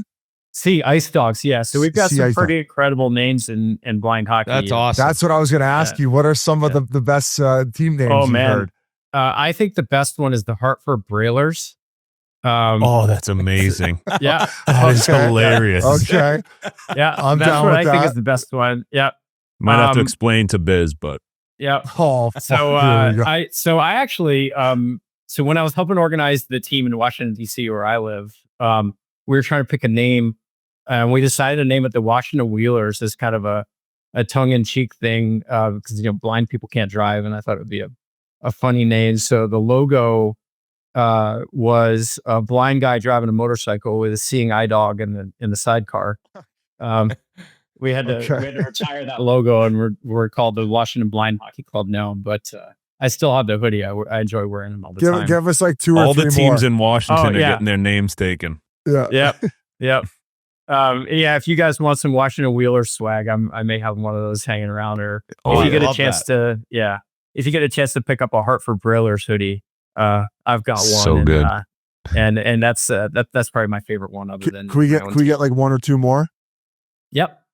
So the Colorado Visionaries are here in Colorado, and we actually had a naming contest for that one. So every time I hear that, I think, oh man, I mean, LSD is making a comeback here in Denver. I wonder. I don't know. I don't know if it's related into there, but Visionaries is the name of the Colorado team. You've got teams in Edmonton, Halifax. The Toronto team is called the Ice Owls, and then Montreal is called the Ibu, which is you guys. I assume some of you speak French, so they're also Owls. And you asked earlier about the history of blind hockey. So the Ice Owls were the first blind hockey team, and I think they're coming up on a 50-year anniversary. They've been around for a long, long time. And the Ibu were close behind them. Blind hockey got organized in Canada in the 70s. And then about a decade ago, a guy named Mark Demanis rollerbladed all the way from the East Coast to the West Coast of Canada to try and raise money to grow blind hockey in Canada. And with the funds that he raised, he helped organize a charity called Courage Canada. And Courage Canada was the genesis of Canada having a national tournament, kind of normalizing the puck. So this puck, there were like 4 different versions of this puck originally when blind hockey was getting going in Canada. So they helped make a puck that everybody could use that was a compromise between Montreal using an apple juice can that made noise on the ice and a smaller puck in Vancouver. And then it percolated down from Canada to the States around 2015. And then the teams started being formed after that. Some of the NHL teams actually give their names also. And that puts a lot of wind in our sails in the blind hockey community. So for the Chicago Blackhawks and recently the Vancouver Canucks, We've got, I'm sure there are a couple of others. Minnesota Wild. These are teams that really bring the blind hockey team under their umbrella, give their logo, let the blind team wear it. And that really, really helps the athletes that play blind hockey take a lot of pride in being on that team. So some of the programs eventually get adopted by the NHL clubs as well. Good question. Craig, I asked about penalties earlier, but have there been any fights at all? Any scraps? Pretty close. So a few glove punches thrown. I lost it a little bit with a guy named Kelly Serbu, who is an elite level blind hockey player, way better than me. And we were crossing paths near the blue line on a zone exit with his team, and I went straight into his chest, and I went down. He weighs about 30 pounds more than I do, and I kind of lost it and went and tried to hunt him down after that, and went shoulder first into him, thought I was going to get him, and I went down again. He just got skating and laughed at me. I thought there might be a little bit of aggression after that, but he just laughed it off. Found out after the game he wasn't even wearing shoulder pads, so joke's on me. But we have some scrums, and there's some we have some glove punches thrown, but in blind hockey we wear full cages, and those don't and can't come off for obvious reasons. So I've never seen a full-on fight in blind hockey, but you can get somebody pretty good in other ways than throwing a punch. I know you have an incredible surprise for Biz as we wrap this thing up, but before that, I do have a question, and I don't want to speak out of turn, but I would think that what you've been through and losing your vision, in your 20s, 30s, is a lot harder than being born blind, right? I mean, you never really know what you were missing if you were born without your vision. And I'm wondering for you, is there anything, whether, it be your family or a sunset or a mountain range has stuck with you specifically? Like it's still so clear with you in your mind? Yeah, there's a few. Really insightful question, Whit. And first of all, if everybody that lost their vision in life put their problems into a bowl and picked them out of the bowl, you'd pick your own every time. I meet children all the time that lost their vision when they were 8 or 9, and I would say they have challenges that I didn't have to deal with. I was able to get a college education. I was able to serve in the military, and there were certainly some advantages that came with losing my vision later in life. But a couple things that stick out. First of all, my wife is absolutely beautiful. And, I met her after I was blind, and I wish often that, that I was able to see her better. Biz, you met her. So I don't know. You've done very well for yourself, my friend. You've done very well. You kind of look like Sean Connery. I was going to say, you're a Sean Connery. You're a handsome guy yourself, and we'll be doing a reboot of The Rock. Welcome to The Rock. Oh, when we were getting ready for this, G told me I look like his dad. So I don't know what his dad looks like, but I guess that's a compliment. Like The Rock. Yeah. But the other one, I'm a huge hockey fan, and I had a moment when I was driving from California to Illinois when I was changing duty stations in the Air Force, and I got to stop here in Denver, and I didn't know at the time I was losing my vision. But it was St. Patrick's Day, 2001. It was called the Pepsi Center at the time. And I had tickets to see the Avs play the Wings. And this was at the height of their rivalry. They were neck and neck for, first in the Western Conference. And I got to see Joe Sakic. I could just barely still make out that end of the ice. And I got to see Joe Sakic come down his off wing and put one past Chris Osgood a few minutes into the first period on the Avs' way to beating the Wings. I think that game was 5-2. I couldn't read the scoreboard by this point. But I have that moment with the Avs really etched into my memory.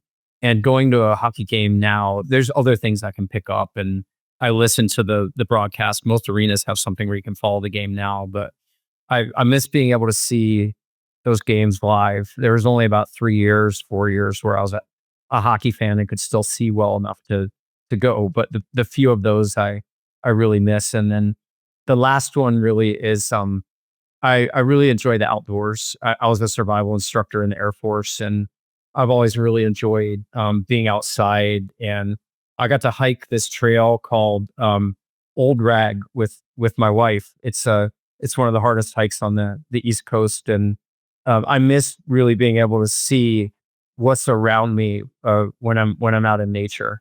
I grew up on a farm until I was 8 in Pennsylvania, and then we moved down to South Carolina. But being able to see the little details outside are things that I really wish I could connect with more. But at the same time, I'm really grateful for the vision that I still have. I was able to tell this fall that the leaves had changed colors, and seeing little things like that is really fulfilling for me, and it makes me enjoy being outside. Really good question about the vision loss. You mentioned listening to the games. Do you listen to the altitude broadcast? Like, Avalanche probably have the most electric broadcast team in all of hockey, and now they get to call the most electric team. So it's just an unreal combo. Well, I was listening to every game in the 48-point season, which was Betsy's first year, and I feel like I've trauma bonded with Mark Rycroft and Moj and the team. Yeah. I miss Peter McNabb. I had a chance to meet him a couple times. He came out and helped with the blind broadcasts. But this broadcast here in Colorado on altitude, they've got so much heart. John Michael Lyles has given his time with blind hockey also. If we had more time, I'd tell you a couple of those stories. We get him on all the time. He's a regular here. He's the best. He is the absolute best. I ran into him last time I was over at Ball Arena.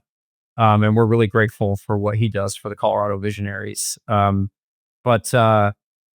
mean, just like you guys do on the TNT broadcast biz, Colorado does a really good job not taking it too seriously and making it feel like you're in the Avs living room and not living in the Colorado or in the Denver area anymore, and still feeling like I can connect with my team. They're incredible, especially if you can't see what's going on. Listening to the guys' descriptions of what's going on with the Avs and the stories they tell about things away from the ice, it's just they're elite. I really enjoy their storytelling. This has been awesome. I wonder if I could ask you guys one thing before we sign off. No, we're good. We're good. Time's up. Well, Biz, I'm not going to ask you about your haircut because I can't see it anyway, right? So if you want me to cut your hair next time, I'll be glad. Yeah, I think you might have been better than the guy I got in Atlanta. Yeah. Oh God, yeah. I can't see mine when I like brush it or whatever. And looks great. I got a 2-year-old son, and I let him trim my beard the other day, so I hope it doesn't look too terrible. I'm surprised I didn't get a joke that you got better vision on the ice than I do. We're waiting for part 2. I thought that was coming for sure. I was going to say it after. So if I could get a little serious on you guys for a moment, it's a year of a lot of gratitude for me. And not just because, my family's thriving and things are going really well with the book coming out. It's out January 27th, but also just reconnecting with hockey and getting to spend some time with you guys is a part of that. And I wonder if you guys could close your eyes and take a moment and think about somebody early on that shared hockey with you and helped you realize that either playing or becoming a fan was possible for you. Like 1 or 2 people that really shared this game with you and made you a part of hockey's community. I wonder if you'd be willing to thank them.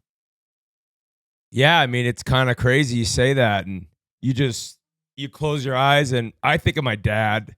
Yeah. I think of the man who kind of taught me the game, and then all the times I was outside playing with him, and just having a dad who, anytime you asked him, hey, want to go outside, shoot pucks, want to go stick out, there was never, ever a no, right? And it's just something that you don't really appreciate till you get older and you have kids on your own. And that's something for me that's pretty emotional, no doubt. I thought of my parents and my mom who brought me skating for the first time.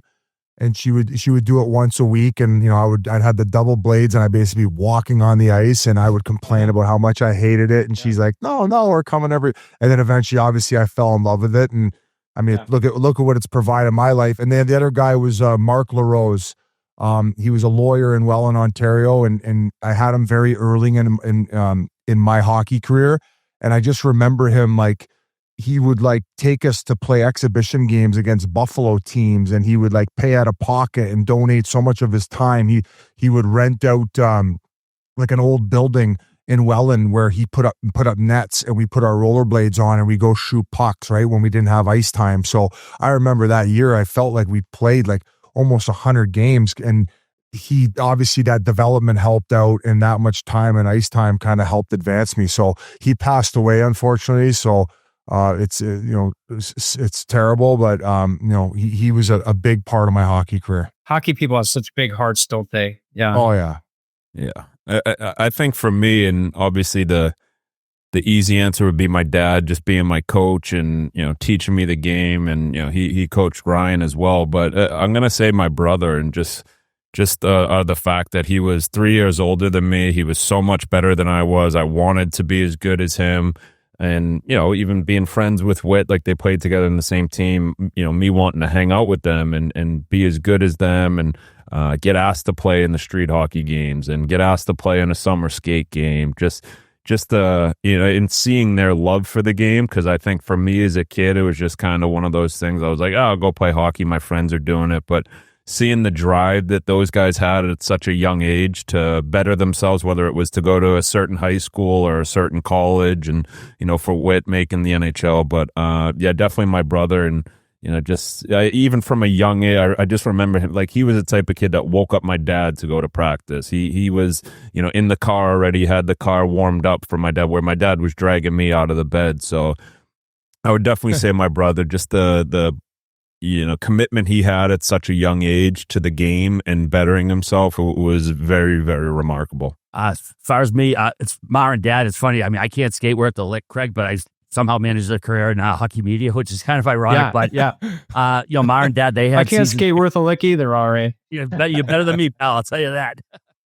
But yeah, Ma and Dad had season tickets. I was kind of born into the fandom, and Dad would take us some games here and there. They split up, but Ma was always a fan, and we'd watch games of Ma or Dad go to the game. So yeah, just my parents really got me into hockey, and it's like I said, it's give me a career. It hasn't given me a career in the game, but I'm so grateful for the game. Which, like I said, it's ironic because I'm really not particularly good at it, but I'm very grateful for Ma and Dad being Bruins fans, because it's led me to where I am today. The guy that coached my first game, named Dante Abercrombie, he's now the head coach at Tennessee State. He really made me realize that it was possible for me not just to play a hockey game, which was my initial goal, but to really be a player.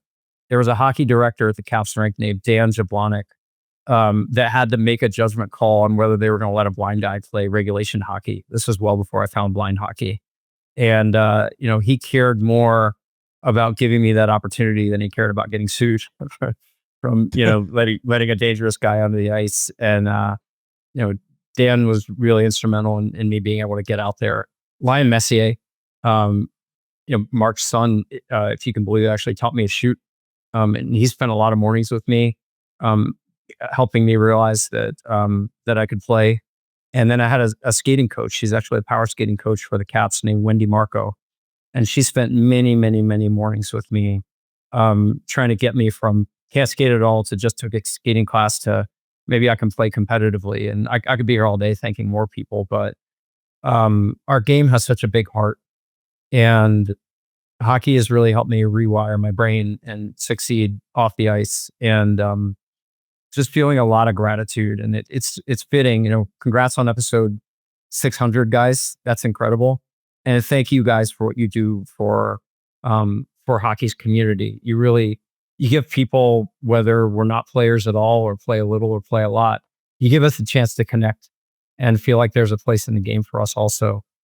So thanks for what you guys do. It's an honor, brother. Thank you. Thank you, man. And I got one more thing if I could. And Viz, this is for you.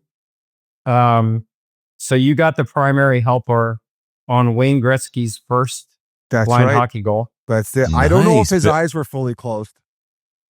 I'm counting it. Wow. Yours were, Biz. This is the puck. And that is awesome. So I've been in contact with one of our board members with Phil Pritchard, who, for those that don't know, Phil is both the keeper of the cup as well as the curator of the Hockey Hall of Fame. And Phil will be getting that puck to become a part of the collection at the Hall. So, Wow. That's incredible. Whoa. But they're taking your name off, in there, Biz. No, they're taking Biz's name off. Wow. I knew you'd get in there, Biz. That's awesome. That is such oh my God. That is so thoughtful, dude. That is so Biz, happy 25-pound deep fried turkey American style Thanksgiving to you, bud. Hey, your puck is going to the Hall. Hey, I'll be listening tomorrow on my flight to go do TNT for Friday. But Craig, thank you so much for your time and coming on and everything that you're doing to grow the game. And you know, from the minute I met you, I knew we had to get you on and to share your story. I mean, you mentioned the word gratitude off the hop, and I think we're all feeling that right now. So thanks again, brother. guys. Again, the book is Finding the Puck. Thanks to Audible for getting it out in audio format, and you can buy it on pre-sale right now. The release date is January the 27th, and all proceeds from this book are donated to charity to help blind athletes get access to hockey. And if you want to know more about our game through the foundation, please visit supportblindhockey.org.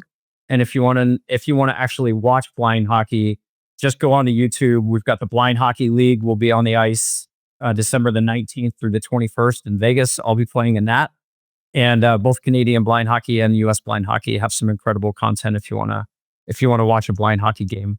We should call a game, Biz. My dream right now is if we're there for the gold medal game between Canada and US in Salt Lake once it's introduced to the pair. That would be money. That would be money. Let's go, guys. So much. Let's go. And, amazing. Not just for what you've done for the game, but for your service. And you're a very inspirational person. So have a great Thanksgiving. Happy Thanksgiving, boys. Thanks for having me. All right, guys, real quick, I got to jump in and talk to you about our great friends at Body Armor. This episode is brought to you by Body Armor, the official sports drink of the NHL. Body Armor has great tasting flavors like strawberry banana, which is my personal favorite, and peach mango. Love that in the morning, with no colors from artificial sources, which is so important nowadays. And a bold new look with the same great taste, and now available in Canada. So whether you're hitting the ice, the gym, or just need something refreshing, go grab a Body Armor today at Walmart or your local grocery store near you. And for our friends up north, you can also grab some Body Armor at your local Sobeys. Body Armor, choose better. Thank you so much to Craig Fitzpatrick. That was incredible. Finding the Puck is his book. I think he said January 22nd. So everyone, grab a coffee. Grab a copy. What a guy. What a person, and gratitude is for sure an amazing thing. So with that, I think it's time for a little RA's World. Bring them in.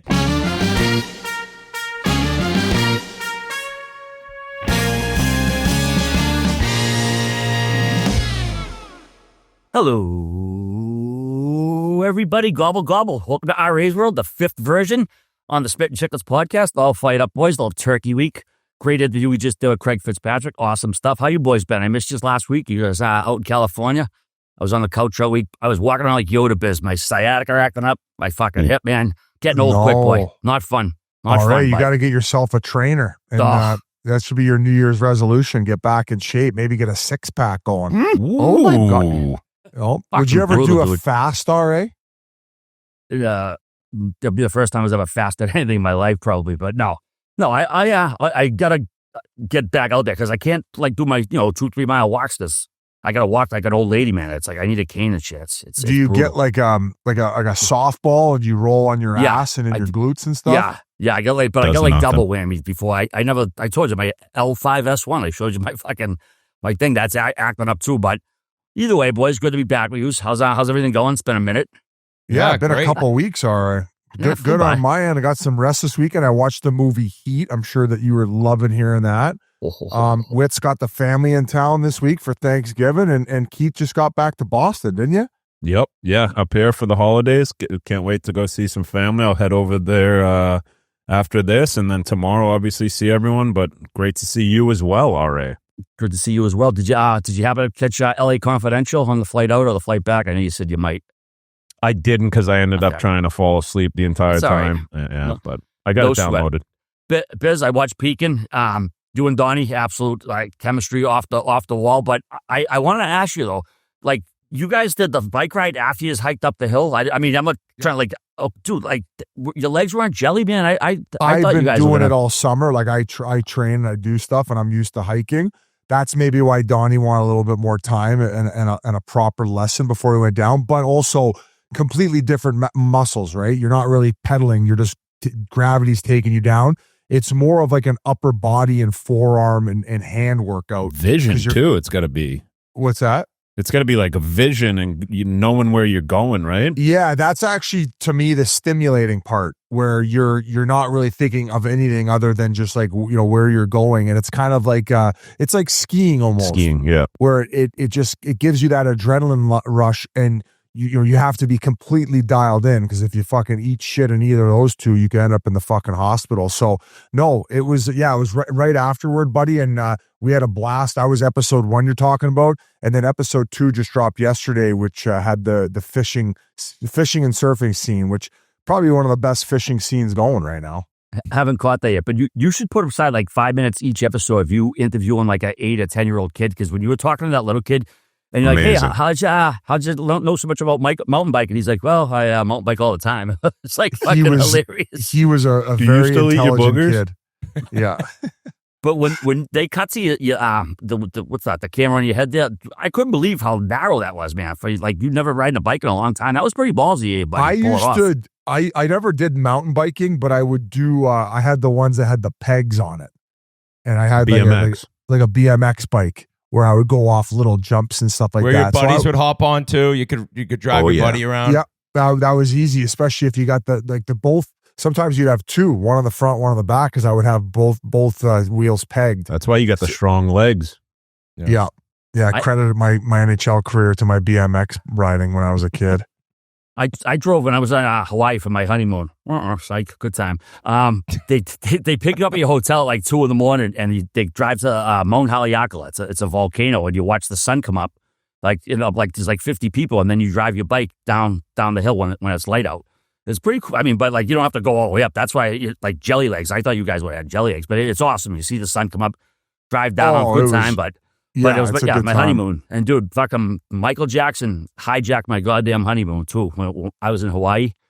Oh, he died. Like this fucking. I was like, I poked my head in the room, like, hey, what's up? And all I'd hear was like, Mama say, Mama Sama, Makusa, Mama say. I was like, maybe I'll go fish with the turtles again. See you later. He's like, fucking, no way. It's like, oh, dude, yeah, he died. That's all.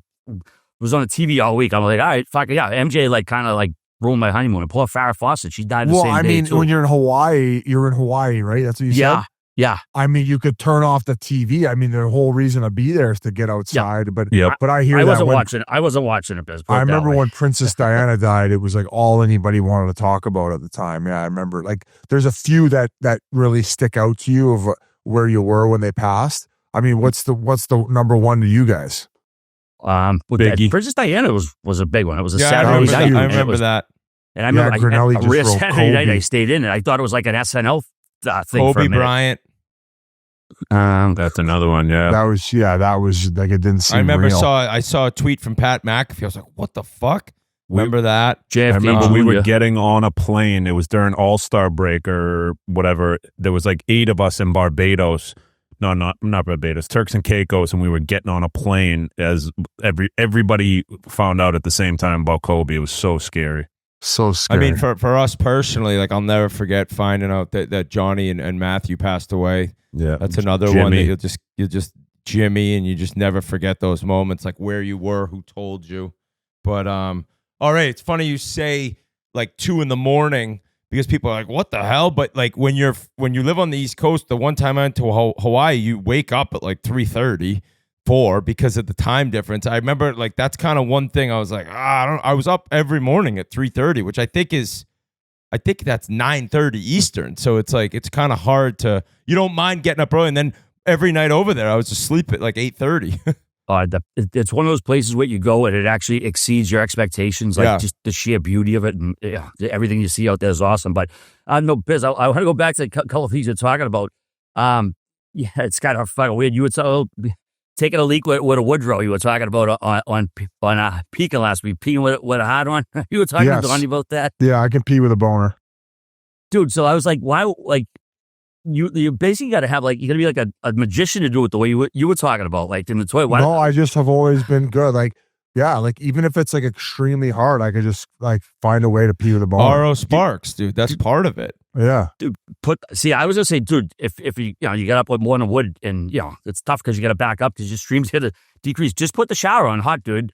Stand outside the shower and fucking let it rip because guys piss in the shower. Like anyways, I said, right? it's all about the angle. Like you just have to you can't do it and just stand straight up. You kind of have to I'm a little teapot it, and once you get to a certain angle, then you can go. So I don't know. I'm pretty sure there's other people listening who are able to pee with a boner. I think we're a very select few, kind of like the Hall of Fame. This is like what Craig Fitzpatrick was talking about, and thank you for what you do for the game is these type discussions. So good call, all right. Yeah, great call. Well, that's coming from peeking, right? That's different than the hockey world. So that's where he's bringing that from. I'm peeking. I'm peeing with my dick is peeking. And good for the sitting down peeing stuff. Like I know guys give you shit for it, but we talked about it before on the show, man. Like I just think it's a weird insult. Like who if you're cares giving about somebody shit for that, it's like, dude. You sit they've down never had a roommate. Sometimes in the comments, Biz sits down to pee. It's like, I know a lot. Like probably more than 50% of the time I sit down to pee. Yeah, I with had a boner. This fainting spell, I think I told you before, like 20 years ago. I ended up at Mass General twice, 2 ambulance rides, a concussion and stitches because it's post-micturition syncope. It's called. Basically, after I would piss, I would fucking faint. My blood pressure would drop. And 4 different times, I got rushed to Mass General. Down the table one night, I fell right off the stool, smacked my head. Are those mornings though that you've had big nights? No, nope. Wow. It was literally I had 2 beers one night, and it's a random thing. It's like fight or flight. Yeah, nose beers. I'm like, basically, I pass out. I'm like, so Bagstock, you just tell me I'm a pussy, basically, because and it was a weird thing. And so they would tell me when you get up in the middle of the night. Don't stand up. Sit down when you go to the bathroom because you're already a little bit lightheaded anyways. You know what I mean? When you get up some of those times. But but I was gonna say, Biz, the last time I wet the bed was probably 30 years ago. It was the same night. The first time I took ecstasy. No shit. Okay. Well, So that was one of the drugs I didn't take on the. He was 12. Although I loved ecstasy. 5 times. I just in my don't life. do it much anymore. I'm not in the technology drug. 12 years. Yeah. What? Drained me. He was 12. Yeah.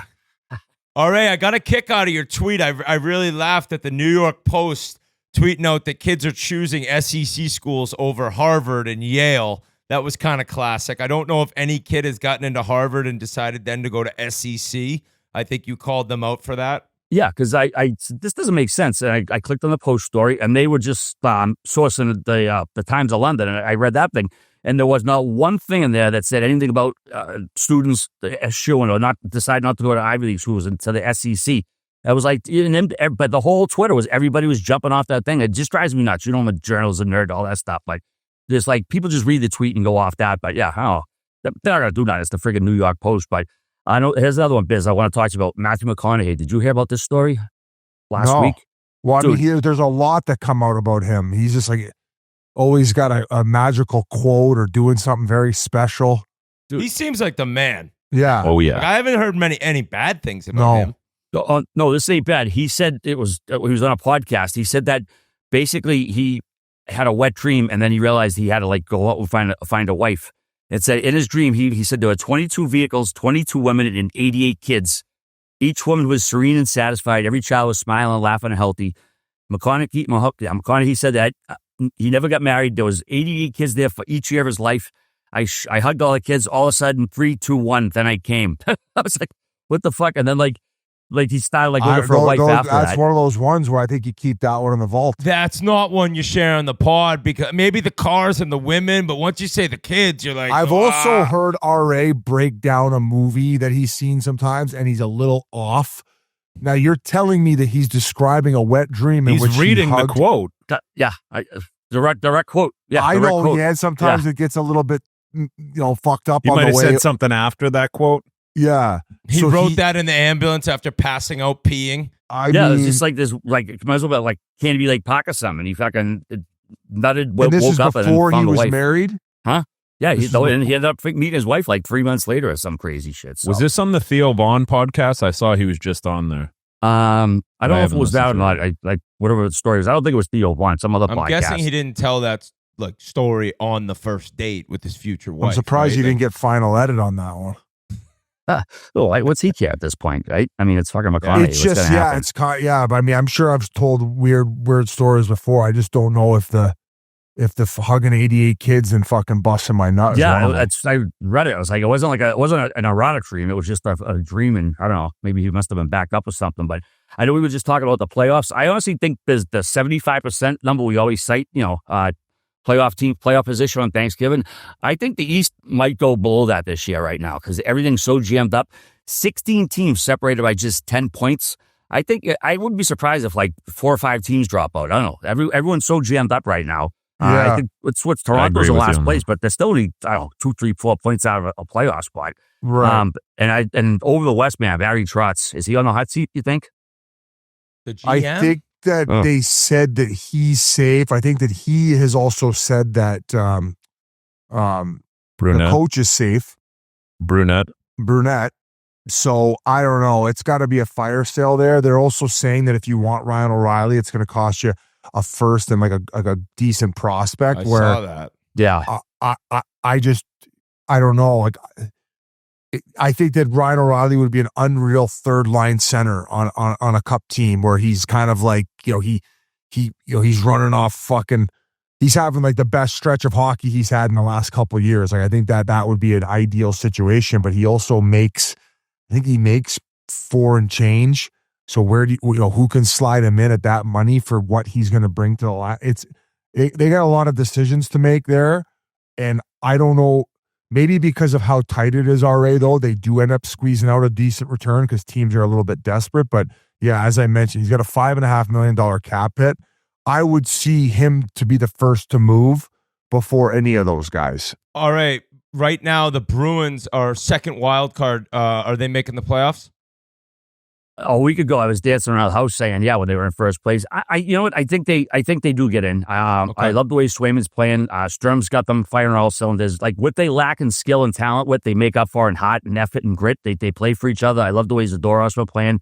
Awful to see what happened with McAvoy last week, but I do think they hang in there and they probably get maybe a wild card spot. Okay. They're just playing, like I said, they figured it was going to be a transition year, whatever, see what happens. And I can't stand people saying, oh, they got a tank. It's like, dude, when you got a superstar, a number one D like McAvoy and Swayman, that that's not a position where you go out and fucking tank. Did you see that photo of McAvoy, voice? Oh, yeah, he was holding his daughter tis right? His son, yeah. That was I think his jaw was completely shattered. That was one of the worst images. That video of the puck hitting him, it reminded me of Draper hitting the boards when Lemieux hit him from behind. It was that much of just like, when you're seeing it was horrible.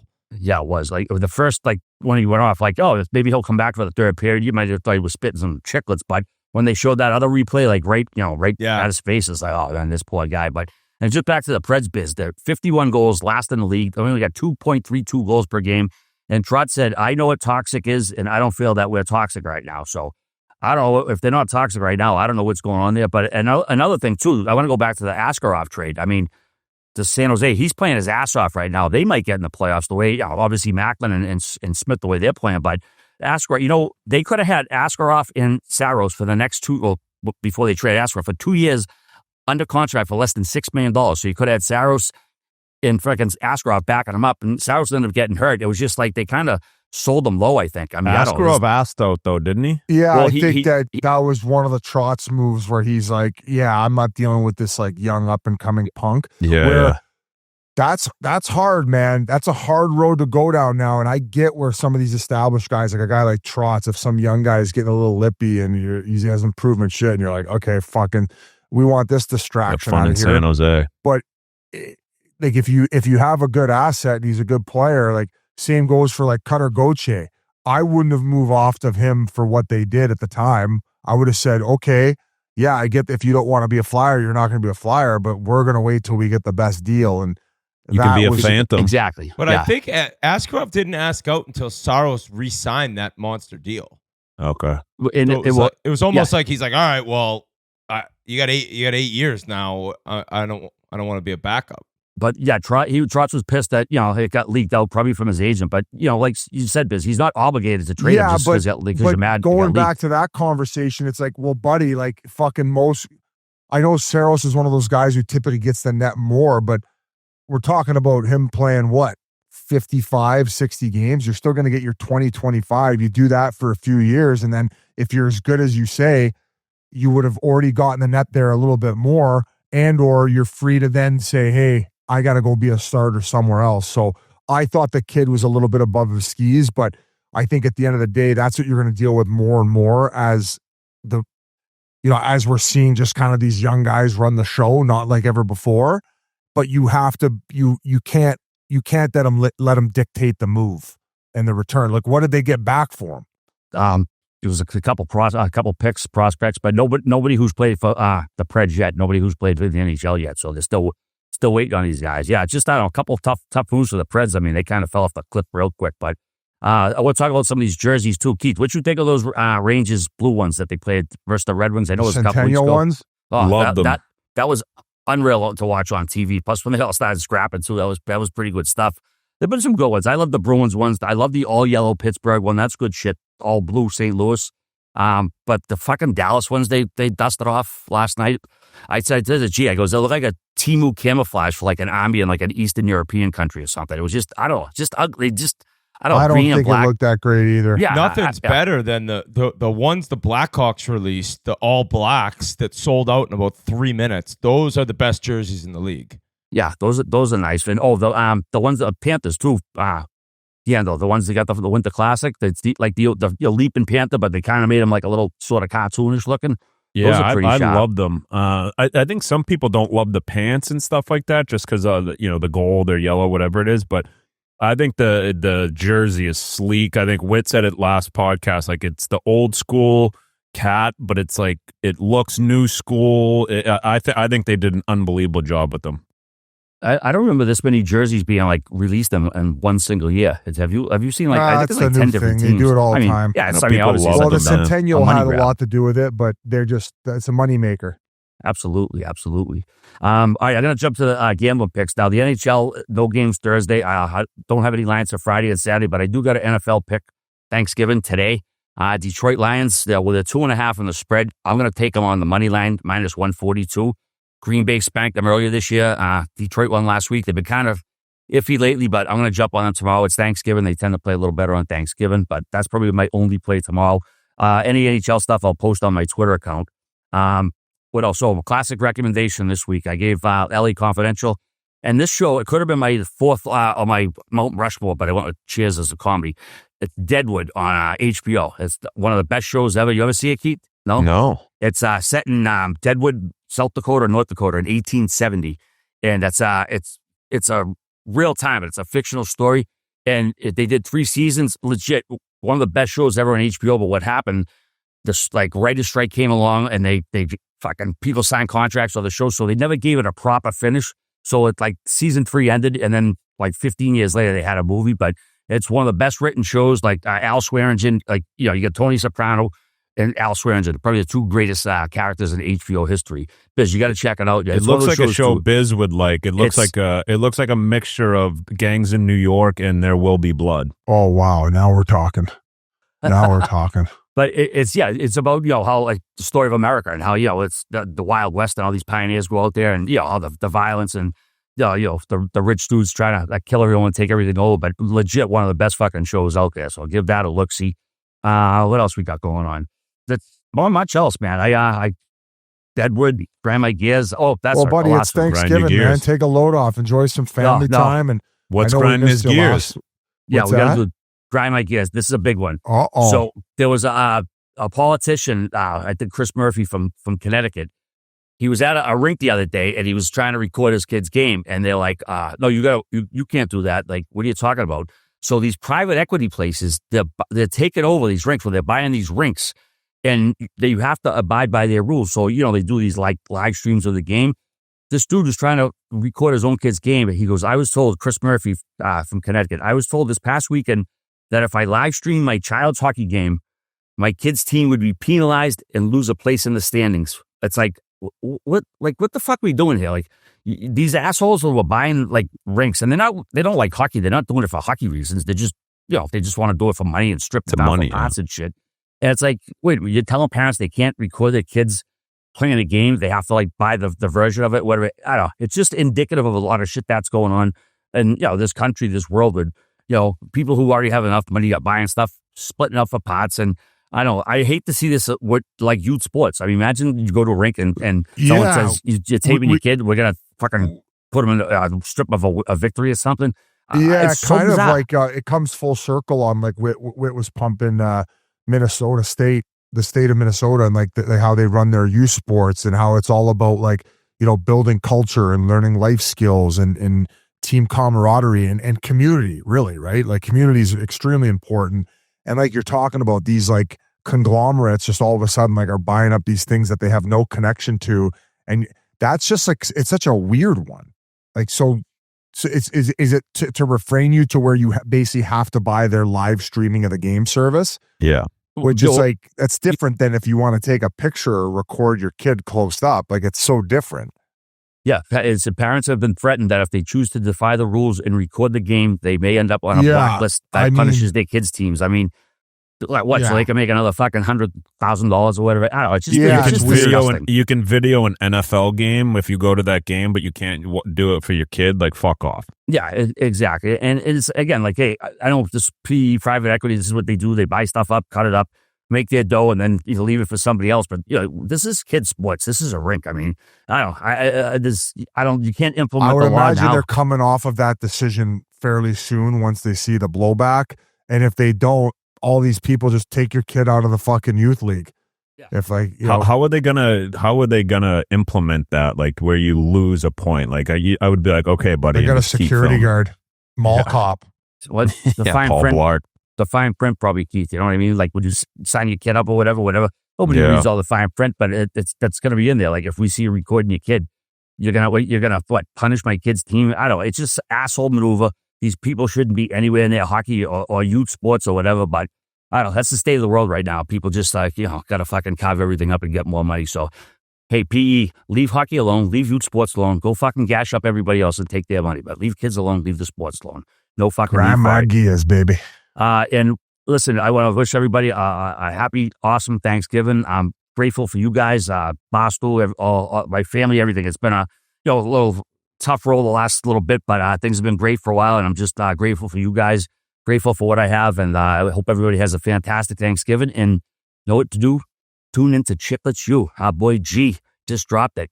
Him and Crazy Merles went up to Maine, up in Orono, Maine. Just dropped the episode yesterday. Awesome stuff. Ready, 1, 2. We want to be the best developmental program in college hockey. We have a pure hockey environment up here. You are playing for the whole state of Maine.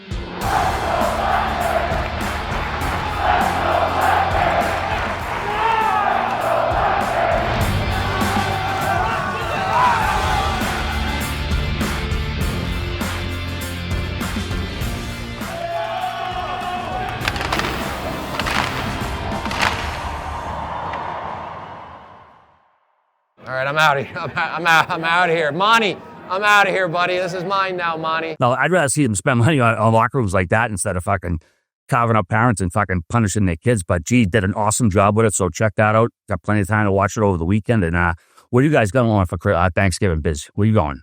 I am flying to Atlanta to go do TNT for Friday. So to reiterate what you said, man, I'm just thankful for the crew we got here, and hopefully you guys have a great holiday and enjoy some family time. Everybody listening too. And hey, congrats to G on Chiclets U, is fishy as well.